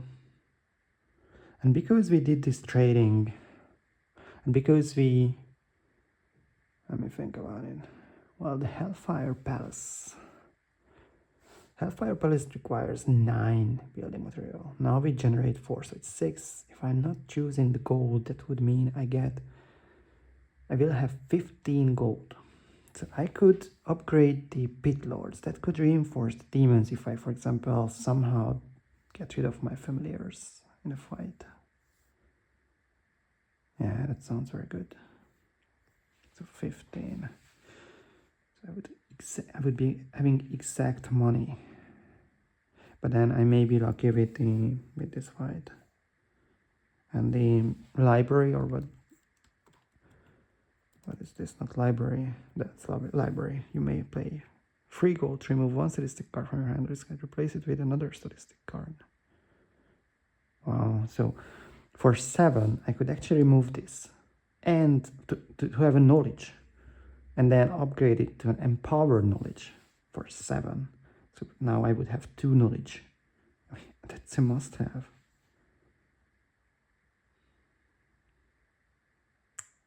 Yeah, okay.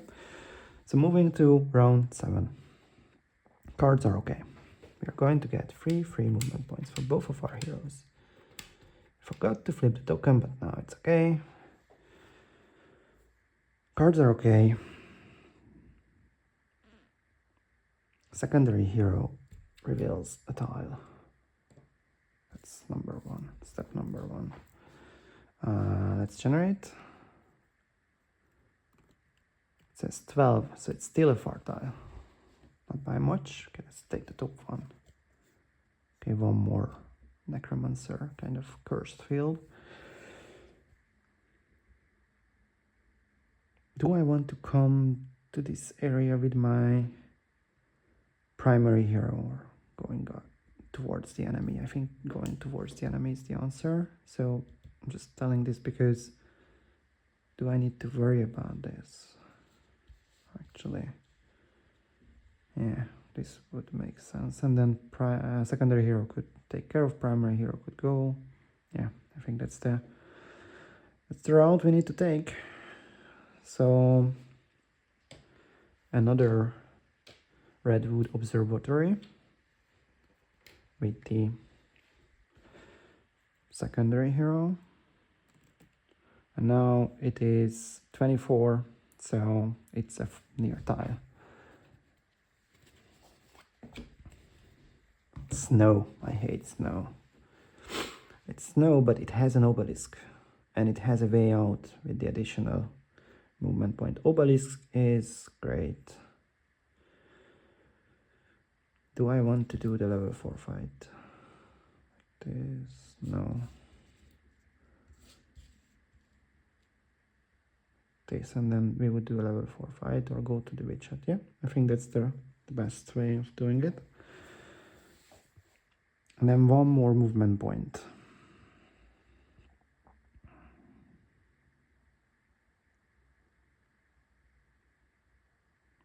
For the secondary hero. I would really love to do that fight though, to be honest. 1, 2, 3, 4. 2 more ties needed here.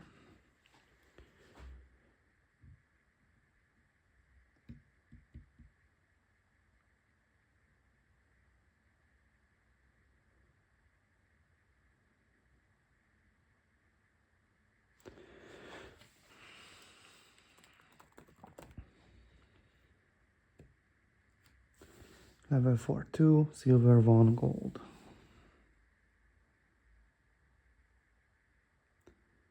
I haven't produced gold. Okay, so 10 gold, that's for sure. 4 building materials. Okay, and 2 valuables. Okay, and now I need to decide whether I want to go for the Hellfire Palace or getting additional gold. I think we need to postpone Hellfire Palace until round 9. That's my gut feel. Because even if we buy that, we would not have the money to hire anything. So yeah, I go for the 6 gold instead. Did I put a Brimstone Storm Clouds there? No, because we didn't do any fights. So yeah, 2 should be there. Okay, so we are not going to buy the Hellfire Palace. I think I'm going to do a level 4 fight. And because of that, secondary hero will boost our deck with an additional spell, which is always very handy. It will be Frost Ring. Okay. I have 21 gold. If I spend 7 on this combo I've just told, I can't upgrade the Pit Lords. We need to upgrade the Pit Lords, so let's do that first. 15. Pit Lords upgraded. We have the Citadel, we have the money, we can do that.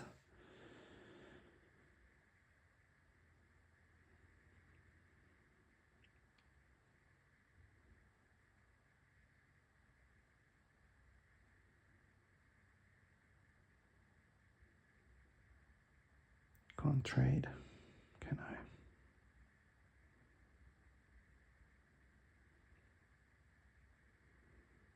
Okay, I'm going to pay 3 here to remove this one, removed, and get knowledge. No empowered kind of thing, just a knowledge. So I can do this here, library. So I need to pay 3 gold for this one. I can do that. And the last, I have 2 more movement points, and the next movement point I'm going to fight against the level 4 enemy. I think with these cards you can do it. Hope I'm not wrong about it. I really hope. So level 4, 2 silver, 1 gold. This might be tough. 2 silver, 1 gold. 1 gold. Archdevils, wow. Liches, Magi. This is going to be tough. So Archdevils are fast. They have 10. When attacking Archangels, this unit gains +2 attack. At least their special ability is not relevant. They're going to prioritize silver units. So they are going to go after the Pit Lords. Good thing is, no matter what they roll, they cannot defeat the Pit Lords. So there will be retaliation, and our Pit Lords will survive. And then Cerberus can attack Liches and block them off. And then before Magi's, Pit Lords can act.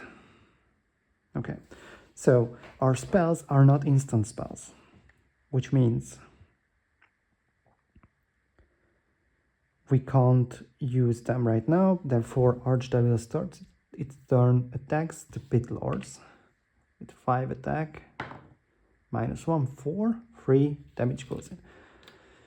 Okay, I could immediately remove it with first aid then, but let's wait. Let's not be very...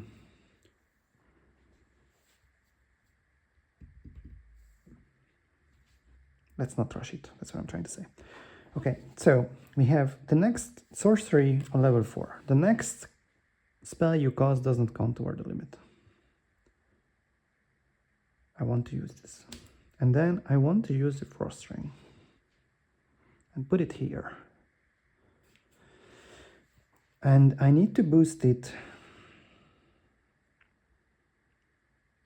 Do I want to boost it?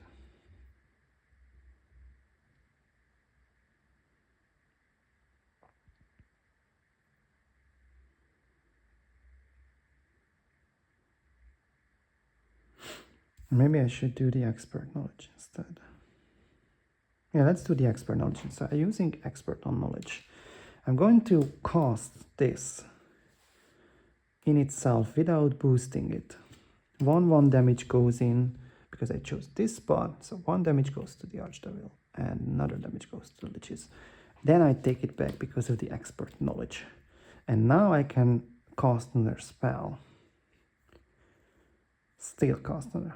Play this after casting a spell as a sorcerer level 1. I'm going to draw a card. Okay, that's attack. Not really helping with costs.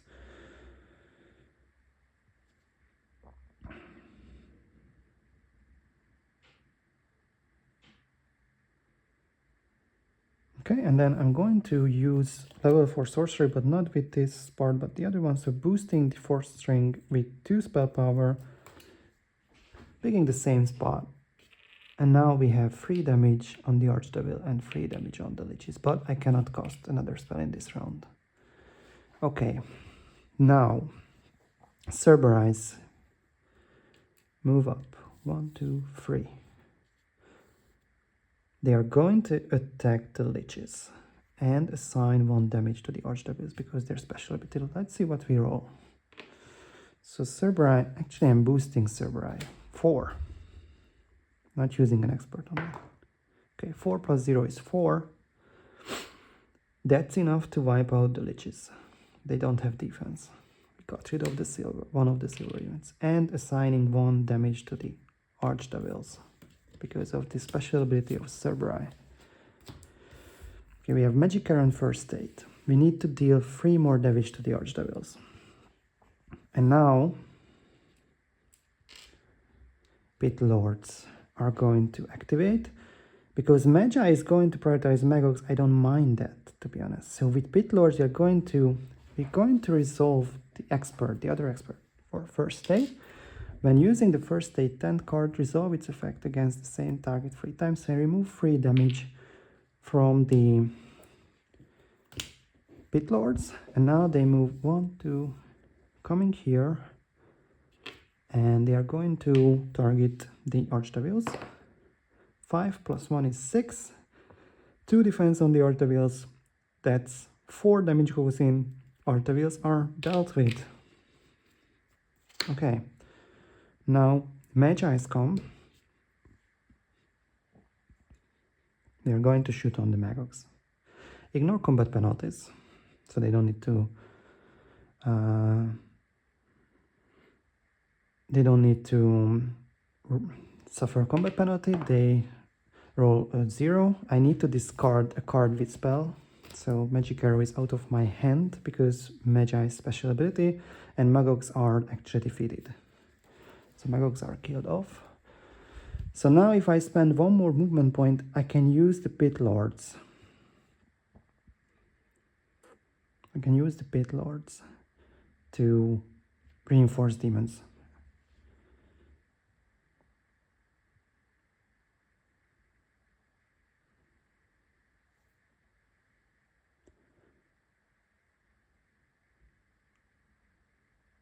So demons will go up here. They are not going to attack the Magi's. And familiars are defending. Okay. Now I'm spending another movement point, my last one.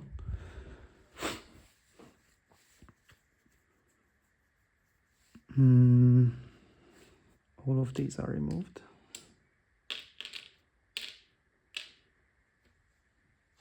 So Cerberize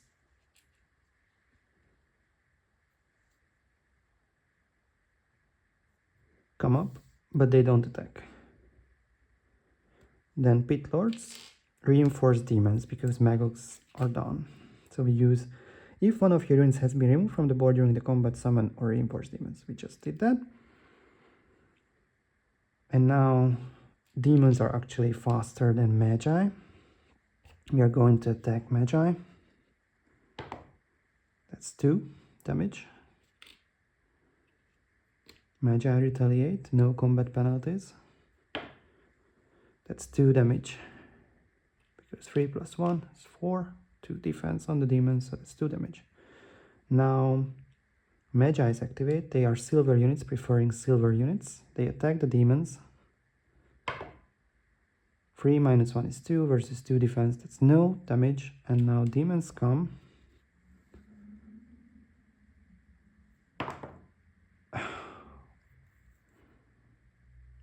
That's not good.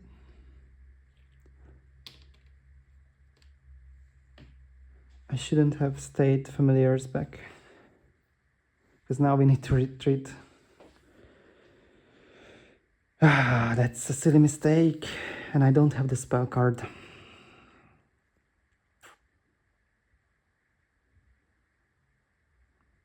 I haven't thought about this option. With 2 minus 1, demons actually couldn't wipe out Magi. And there's nothing I can do. Right, so Magi familiars will come up here. They cannot attack. Not even close.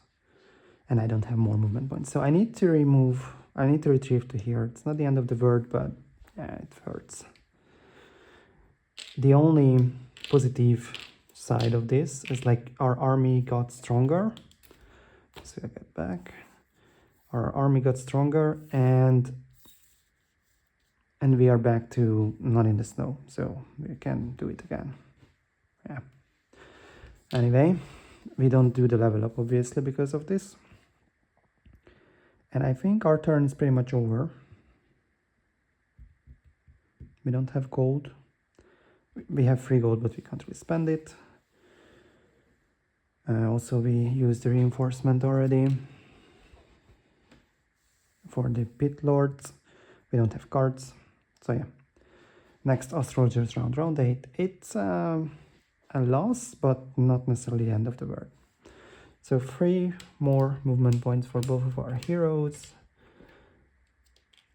This is flipped back. We get back our experts. And then let's see the Astrologers Proclaim.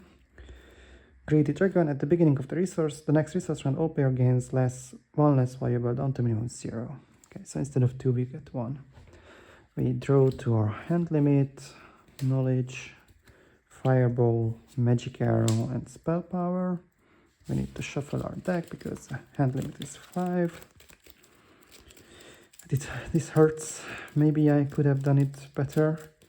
Once I will review this video, probably I will know the answer, hopefully. Spell power. Okay. So what's next? I think we should try it again. We don't have gold, but we could upgrade the familiars for free. So they will be faster. Magox could be purchased again. I think that's what I want to do. Let's purchase Magox. Because if there is any range unit, it will prioritize Magox.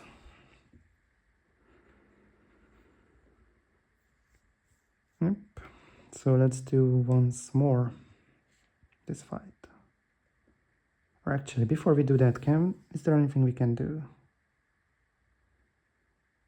Now the secondary hero can collect something here. Maybe an artifact. Roll 2.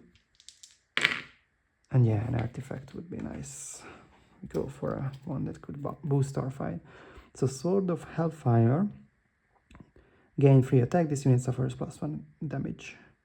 This effect cannot be used in an unit or gain 4 and suffers 2. Helm of the Alabaster Unicorn. Return 1 spell of your choice from your discard pile to your hand. Sounds interesting. Cast a spell from the top of the spell deck, discard pile, and remove this card. Well, that would be the weakness. I think even though this is a might card, I like this better. Maybe I will have an option to get this later. So that was 1 space, and then 1, 2.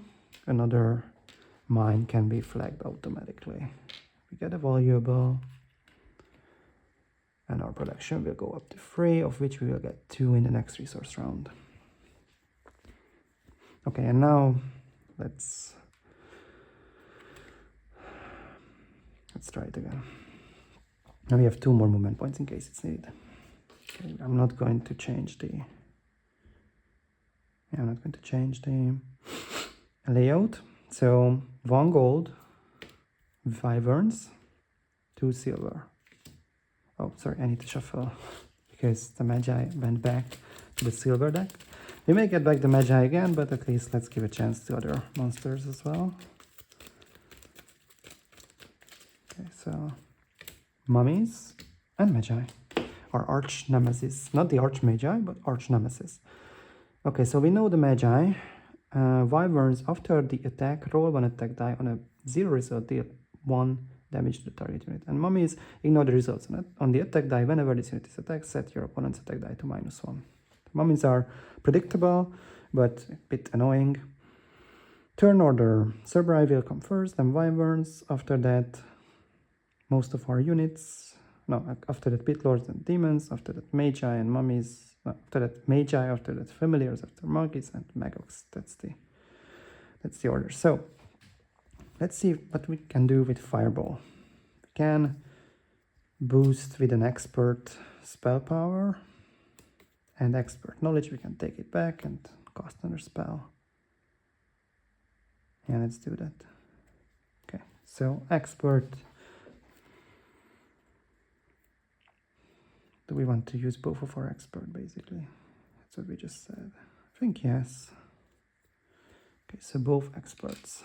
This comes back to our hand, and that means, or actually, no, just 1 expert. We use a 1 faction cube, which actually we forgot to put on it. This is an astrologer's run, so we would have 3, used 1, 2 spell power, use the expert on knowledge, we get it back, and we select this space, so 2 damage, 2 damage. And now if we want, we can cast another spell. I always forget about the Brimstone Stormcloud. Let's not do that because it's a very good thing to do. So let's do this again. And now I don't get back the fireball, but 2 more damage on both, which is enough to kill the mummies. Okay.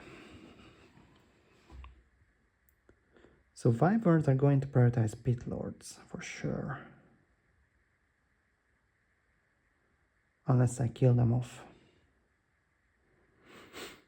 And actually I could kill them off pretty easily.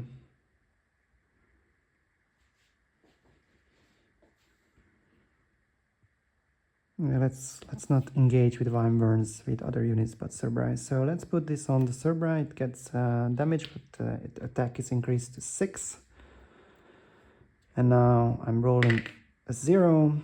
So 6 minus 1 is 5. 5 damage plus 4 is 9. So Vine Burns are dealt with. And I'm healing the Cerbri immediately with my first aid tent. So now Pit Lords come and go up 3 spaces, and they attack the Magi. And they wipe out the Magi.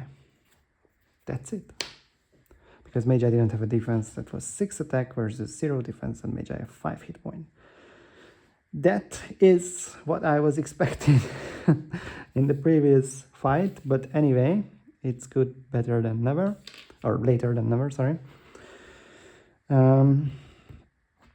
Now I can move half experience of up, and we can roll 2 treasure chests, dice.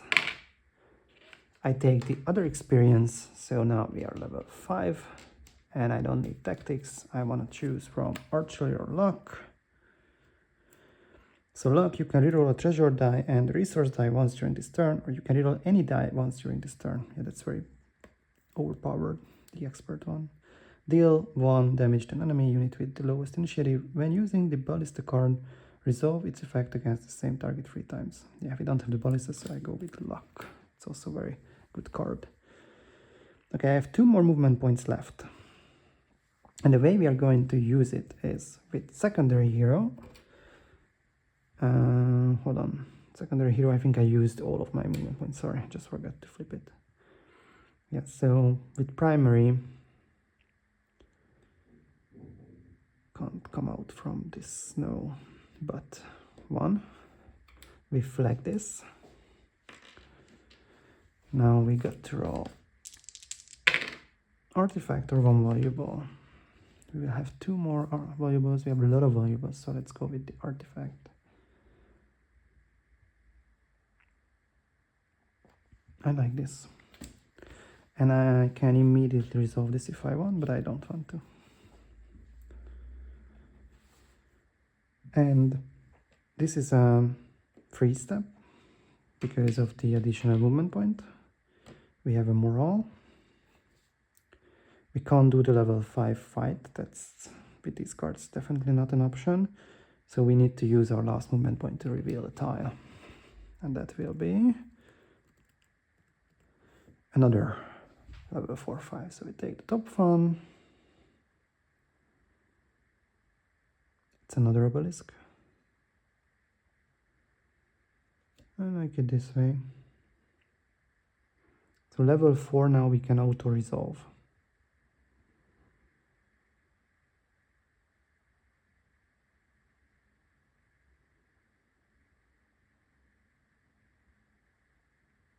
Because of that, maybe the secondary hero could do that. But yeah, something like this. But then I can't step on it. It's not good. This one is better. Okay, had to be like this. Yeah, it's still 4. Okay, I think we are done with round 8. There's nothing I can see we can do.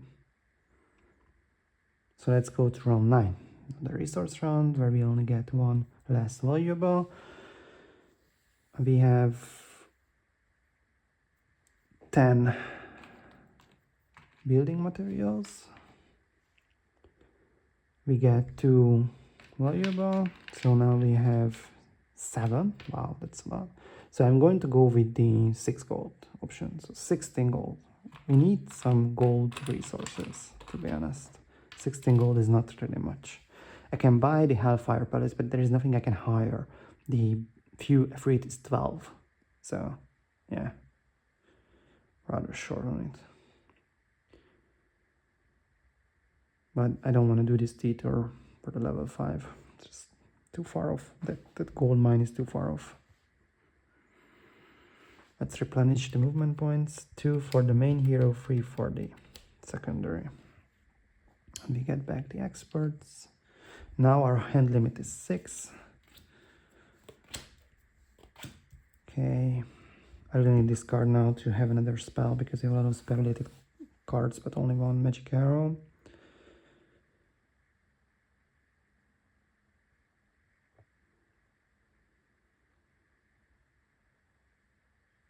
With the moral and this lock card, we could theoretically go on level 5 fight, but I don't need valuable, so yeah.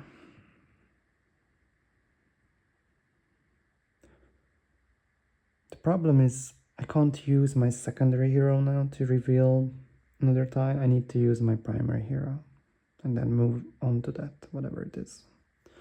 Yeah, so let's spend 1 movement point. Let's decrease this. And now the generated number is still level 4.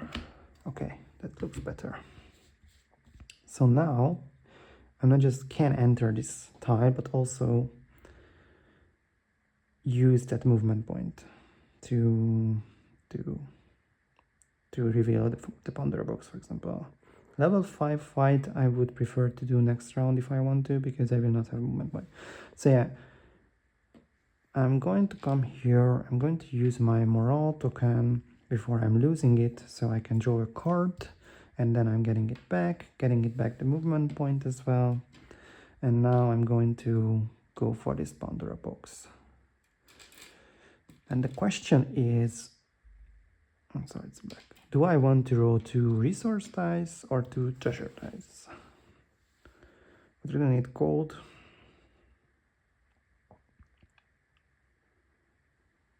Actually, I forgot to flip this. But if we are not doing a fight in this case, do we really need that gold? I mean, that is 5 gold right there, but it's also like slowing down the deck cycling.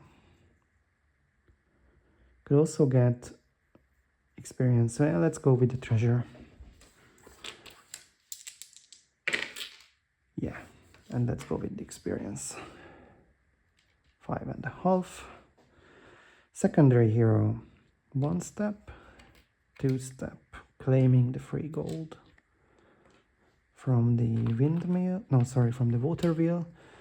And last step is to go to the obelisk.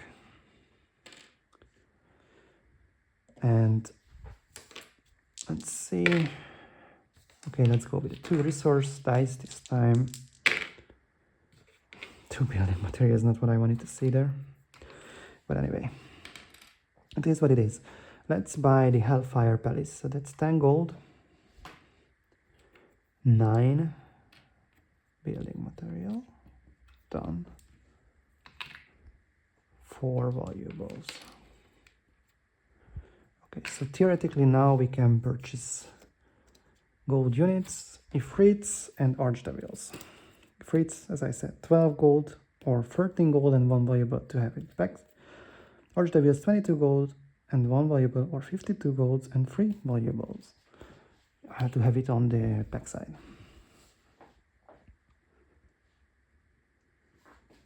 And this is it for this turn. Do I want to use... Like, we can reduce the cost of recruitment with Torso of Legion, and we have 9 gold, so theoretically we can purchase Ifrits right now. I mean, it has to be done. Yep, let's purchase it for 6. There is no condition that it's all silver or bronze, right? No. Reinforcing a unit by 6 or recruitment. Okay, so 12 minus 6 is 6, and I paid 6. So now instead of familiars, we can have Ifrits. Something like this. Okay, we have our very first gold unit. It's awesome. 1, 2, 3, 4. One more tile needed to be revealed here to connect with the castle, which is good because we are entering round 10, turn 10. So it will be soon very important to understand where the opponent hero is. But for this particular turn, I think there's nothing else we can do. We have done that, and we don't want to get rid of any of our cards. We have 6 cards, which is at the threshold of our hand limit. So yeah, let's go to the next astrologers round. Let's not forget to add the cube there. And let's see what astrologers proclaim. Week of the Explorers. During this round, player do not draw cards at the start of their turn. Instead, each player draws card of their hand limit. Then each of them may discard any number of cards. For every free card discarded this way, you can remove a statistic card and replace it with an empowered statistic card of the same type. No thanks, not right now. Maybe next round. And now both of my heroes will get free movement points. We get back the experts, that's good. And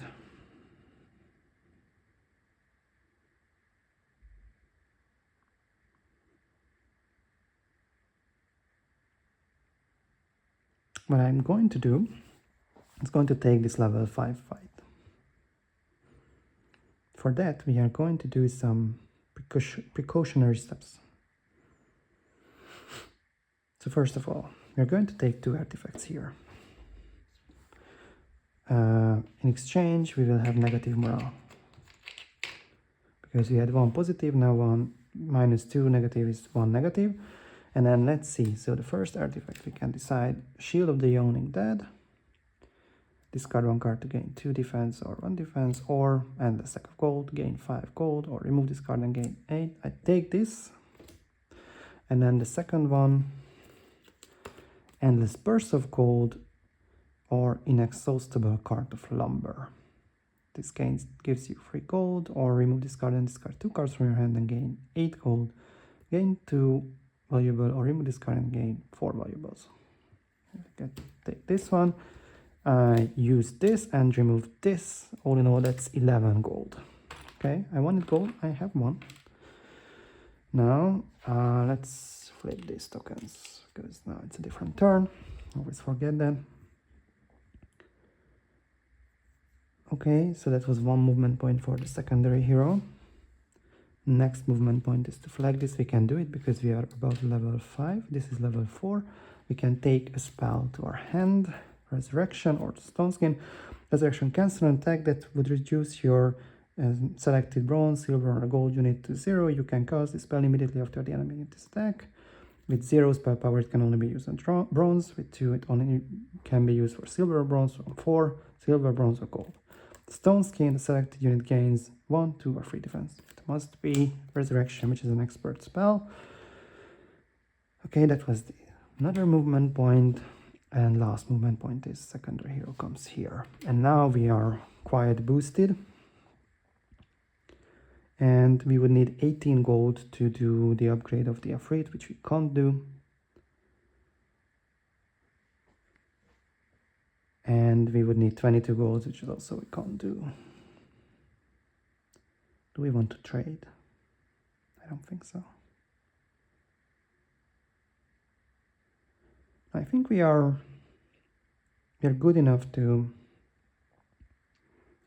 go for a fight against a level 5 enemy. So level 5 is 1 silver and 3 gold. It sounds a bit scary though. No, I don't think we are ready for that.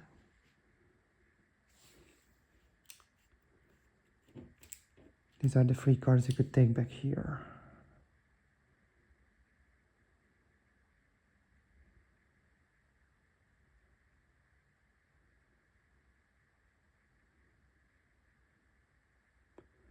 Okay, 1 step. We take back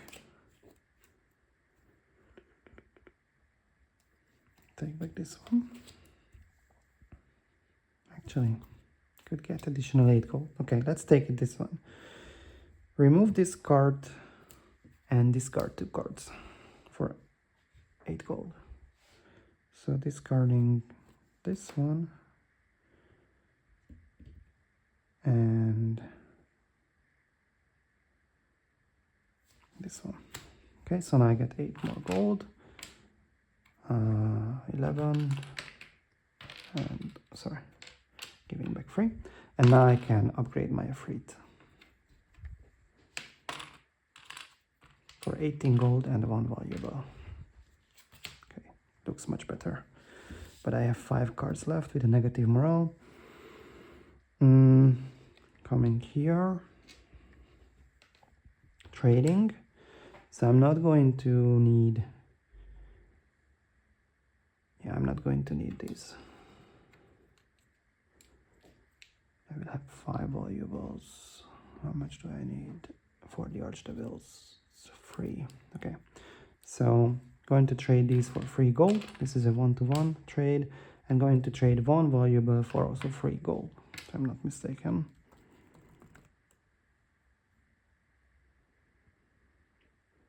Yes. Okay. And I'm not going to reinforce my Magox. And I'm going to reveal one more time to here.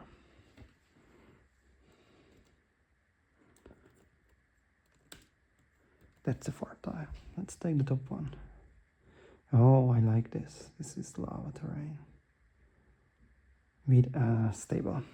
With a gold mine. Okay, this is great. Okay, we run out of movement points. And this is turn 10. So had we revealed any of these fields, these tiles, then AI would show up, but there is one more tile needed to connect. Therefore, we do not do that. AI does not show up, so let's move to turn 11, which is another resource round. So now we have 3 free movement points for both of these, and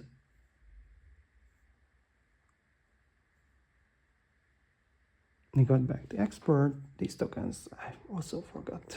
I always forgot to flip them, sorry, but now they are correct. And let's produce. So I'm deciding to produce 16 gold. 16 gold.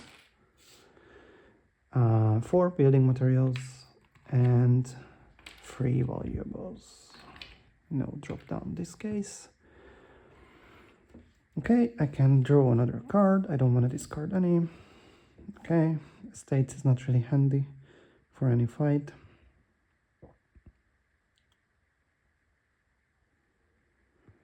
Let's check the axis.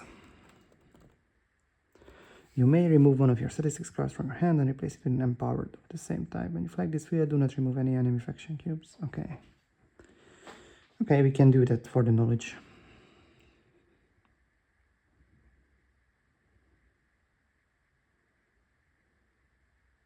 Okay, so this is a free space. Let's come here and upgrade the knowledge card to empowered knowledge. So I don't need to use an expert on it. Then I come here. That will boost our gold production to 15. I get 5 gold. And I need to put a cube on it, just like on the star. Yes, we just read it. Okay, secondary hero 1, 2. And reveals the tile that we need to connect with the castle.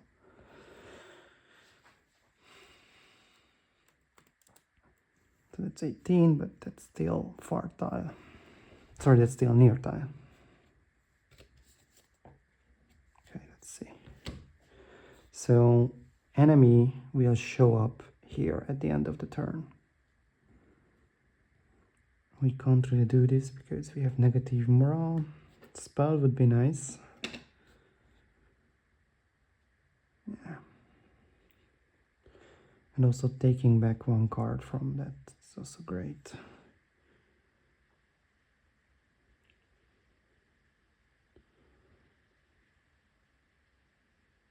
So that was the last step from the secondary hero.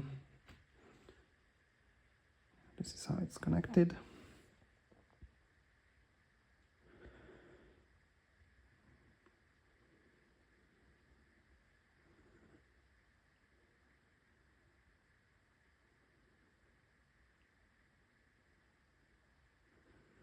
I think I'm going to stay here with my primary hero. I get 4 movement points in the terrain, and just before the fight it's better to collect the spell, the magic spring, and then we can do the fight against the obelisk. Yes. Okay, so end of my turn. We go to another astrologers round. Round 12. And now the A has showed up here. Okay, astrologers proclaim. Week of the 40 Chiefs. Until the next astrologers round, whenever a player is about to draw an event card, they drew 2 cards instead of 1, choose to 1 resolve, and put the other one on the bottom of the event deck. Yeah, we don't have event cards, so that's not applicable. Okay, we can have 6 cards, which we have. I don't mind that. We only have 1 spell. That's not. Or actually, sorry, one more thing which I forgot to do is playing this an expert in the state, so that gives us 6. Now the expert is replenished. Sorry about that. And now we get to choose get to draw a 4 string. Frost string, sorry. So 6 cards. Movement points 4, 3.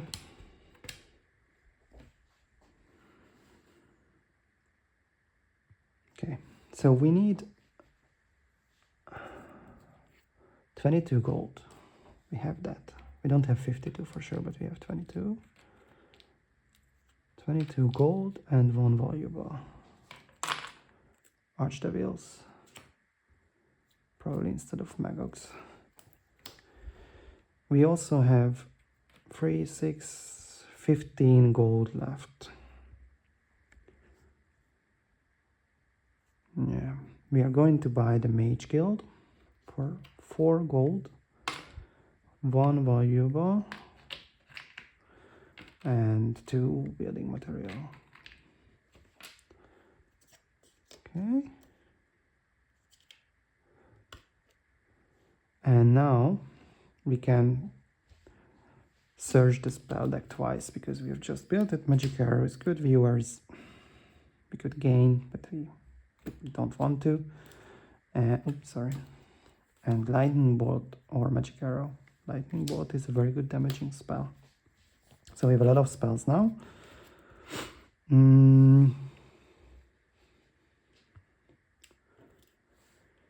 So 1 movement point to come here. We take back. Is it sorcery or the Helm of the Alabaster Unicorn? That's the question.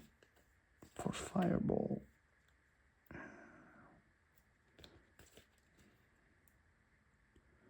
Yes, it's going to be this card. Oops. Secondary hero comes here. We are going to take the Magic Arrow because here you can actually search the spell deck, and that means we can take the top discard. So we have all of these cards now, and we are ready to do the fight in turn 12. 1 more movement points, and now primary heroes do the fight. If we defeat the enemy, we win, basically. That's the last fight. If we lose, then I declare Castle to be the winner. Okay, let's think about our organization.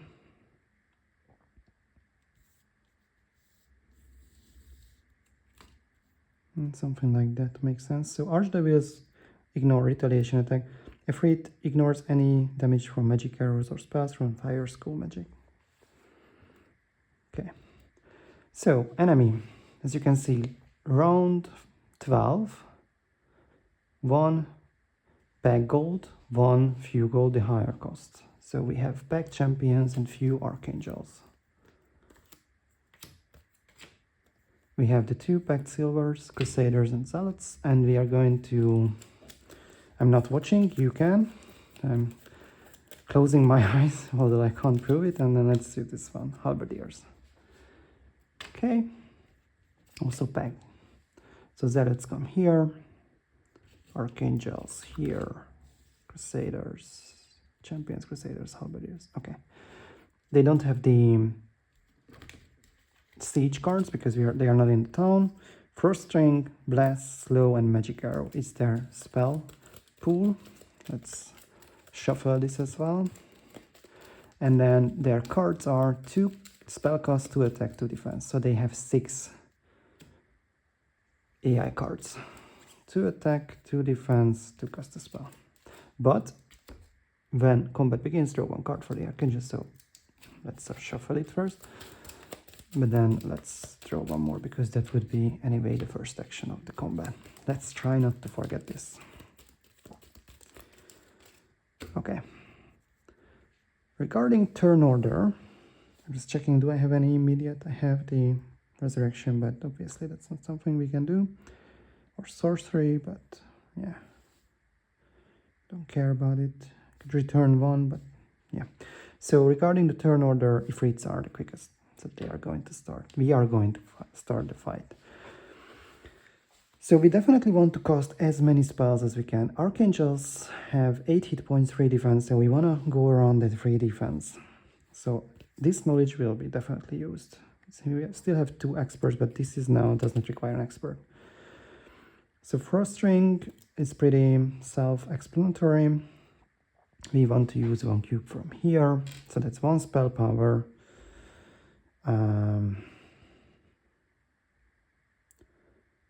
Right. Let's boost it with a magic arrow. I don't like it, but yeah, let's do that. So now these 2 cards are casted. I need to spot a point. So let's spot this one.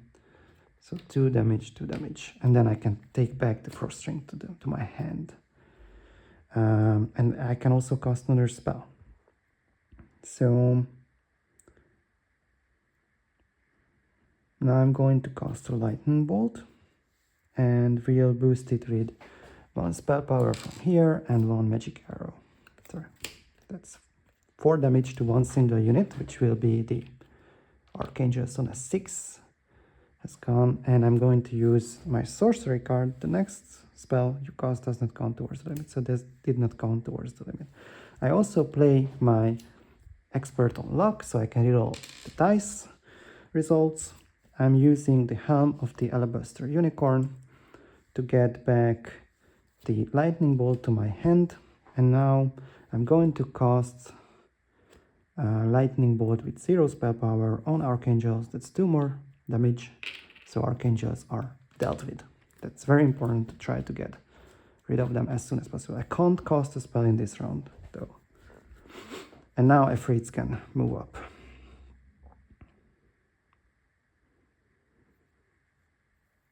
Do I want to engage with the champions? They have 2 defense, 7 hit point, they can retaliate. I think Archdevils will be the best to fight the champions because there will be no retaliation on that one. Because of that, Ifrits will move to the Crusaders. 1, 2, 3. Going to attack them. And I can reroll. 0, I accept 0. So 6 versus 2 defense, that's 4 damage. 2 is enough to flip down the Crusaders. 2 more damage goes down. The Crusaders retaliate. I will not use AR cards for retaliation, only for activation.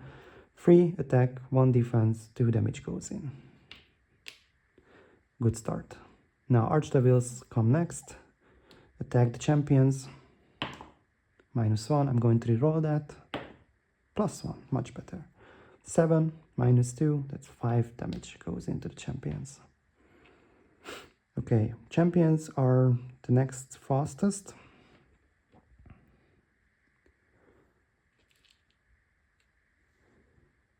They attack the Archdevils. And the way I'm going to use luck, you can reroll any die once during this turn, whatever I roll. So the opponent dice, I will not reroll. Champions, 6 + 0 is 6. AI card says plus attack, so 8 minus 3, 5 damage goes in. There will be a retaliation though from the Archdevils. 0, I'm not going to roll that. 0, 6 minus 2 is 4. So 2 damage goes into turn down and 2 damage goes on the other side of the champions. Okay, next unit to activate is Cerberus. 1 AI card is dealt with. Cerberus have 8 initiative. Champions have not yet retaliated, but Cerberus can attack without retaliation, so that sounds good to me. 3 attack, 0, 3 minus 2, that's actually 3 damage on the champions. Next unit to activate is Pit Lords. So Pit Lords will come 1, 2, 3 here. No, actually 1, 2, 3, sorry. Let's put them here. So demons are not cut off from Crusaders. So Pit Lords will come here. Now Zealots activate with 7 initiative. Cast a spell. Bless. With the highest defense in their own unit, so that will be, they will be Crusaders because Crusader is not yet activated, and they have high defense, just as high as the champions. So it will be 2 spell power, ignores the attack die roll and gains +2 attack, so they will have 5 attack when they come. Now Zealots must engage the Archdevils and ignore the combat penalties against adjacent units. Sorry, it's +1 anyway. No, sorry, I need to roll with 1 die. Okay, 0. 4 minus 3 is 1 damage, no retaliation. Next unit to activate must be the demons. So they try to wipe out the Crusaders before they activate. 1, 2, 3. Also, Crusaders have retaliated. -1, but I'm going to reroll that. 0. 3 minus 2 is 1. And now Crusaders activate. They are going to have 5 attack, sorry. They are going to attack the demons because silver prioritize silver, cast a spell, Pro-string, highest defense, this one. So they are taking this spot and they will have 2 damage going in, so they are wiping out the Archdevils, unfortunately. And they are also assigning 2 damage to the Cerberus. Okay. So Crusaders now attack demons. 5 attack, 6 attack, -2, 4 damage goes in, but demons get to retaliate. -1, I can reroll it. 0. 3 minus 2, that's enough to kill the Crusader because 1 damage goes in and that's 4. So Crusaders are gone from the board. And Halberdiers are the last unit to activate. They are bronze, but there is no way for them to engage bronze units, so they are going to go for the demons. And their attack card, the AI card is +2 defense, so that will be relevant for the second round, because there will be no retaliation by the demons. So 4 minus 2, that's 1 damage going in, and 1 damage here. Okay, first round is done. First 8 tent. I remove 1 damage from the Cerberus. Or sorry, no, actually 1 damage from the Ifrit. Forgot about them. Next round begins.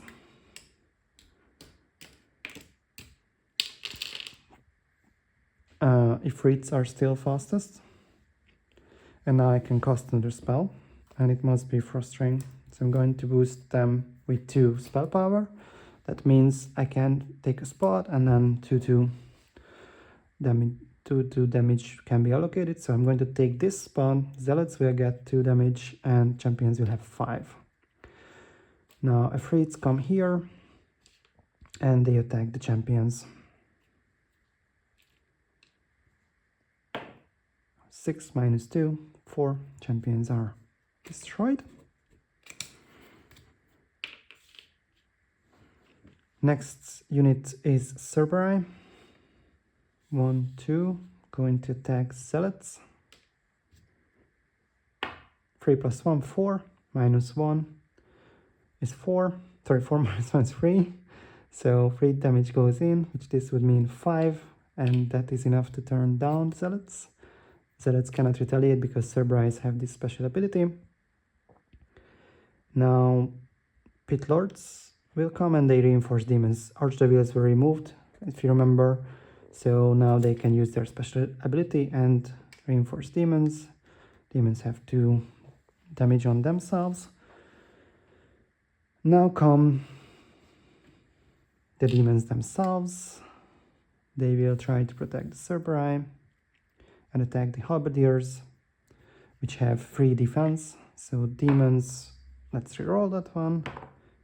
Nevertheless, 2 minus 3 is no damage. Halberdiers going to retaliate. 3 minus 2, so demons have 3 damage. And this card was taken care of. Zealots will choose Cerberus. And now they need to face the combat penalty because they are on the few side. Their AI card says cast a spell. Magic arrow on the highest defense, which will be the demons, with 3 spell power. So 3 damage goes to the demons, 2 damage flips them down, 1 damage goes to the other side. Oops. Okay. So now Zealots attack Cerberus with combat penalty. That's 0. 3 minus 1, it's 2 damage. So 4 damage on the Cerberus. Cerberus get retaliate. That's plus 1. 3 plus 1 is 4. Minus 1 defense is 3 damage goes into the Zealots. Okay.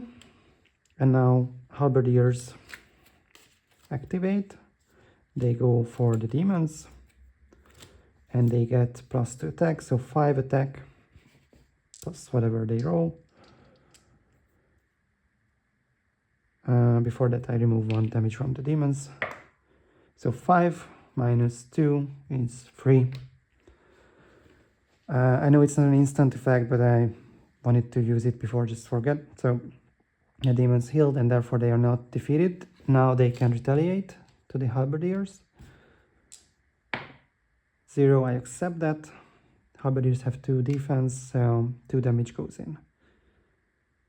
And I think we are ready to do the last round, which I really hope will be the last round. If Ifrits activate.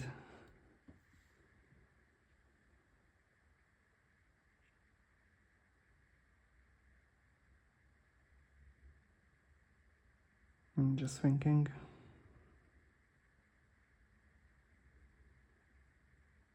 No, it's okay. Ifrits attack Zealots. So they are going to wipe them out. Yes, 7 minus 1 is 6. That's more than enough to kill off the Zealots.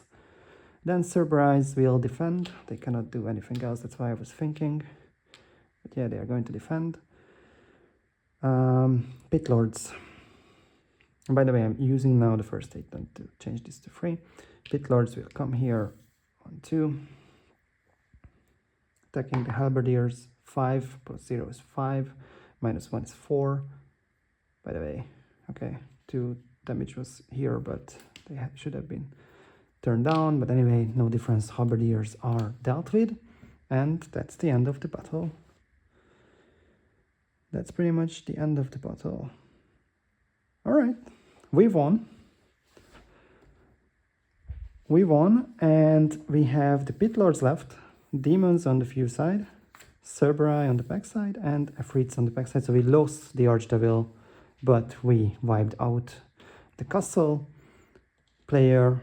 And of course, we didn't take their town, but in this particular scenario, like defeating their main hero is enough to declare victory. Had they defeated us, that would be the other way around, so they would have been the victorious party. Well, I think in a nutshell, this went very well. You could see some logical decisions of how I tried to build up the economy from scratch. We also had some lucky rolls, I believe. Also weren't really unlucky at any point of the scenario. This particular fight was a bit annoying that we had to retreat, but there was no major losses, so it was just all we lost basically was time, a couple of movement points, and of course some dignity or some pride. And I think in general, for this impossible difficulty fight, Zydar is very good. And also this Brimstone Stormcloud starting scenario bonus works very well, boosting the spells. We also found a lot of artifacts, a lot of ability cards which helped with the gold situation. Not to forget the astrologers cards, which also gave us like 5 gold at certain point. Here, yes, that 5 gold was very useful. We didn't have gold for quite some time, but with all these cards, with the artifacts, the Legion, Loins of Legion, what else, the name, Torso of Legion, yeah, these cards really helped us. Legs of Legion. We also removed a couple of cards which gave us some additional, like the Endless Purse of Gold, the Endless Sack of Gold. So yeah, there are a lot of good cards in this deck which we managed to find. I really like this playthrough, this idea of having an impossible difficulty and then randomly generate some tiles, because it can give you different experience every time.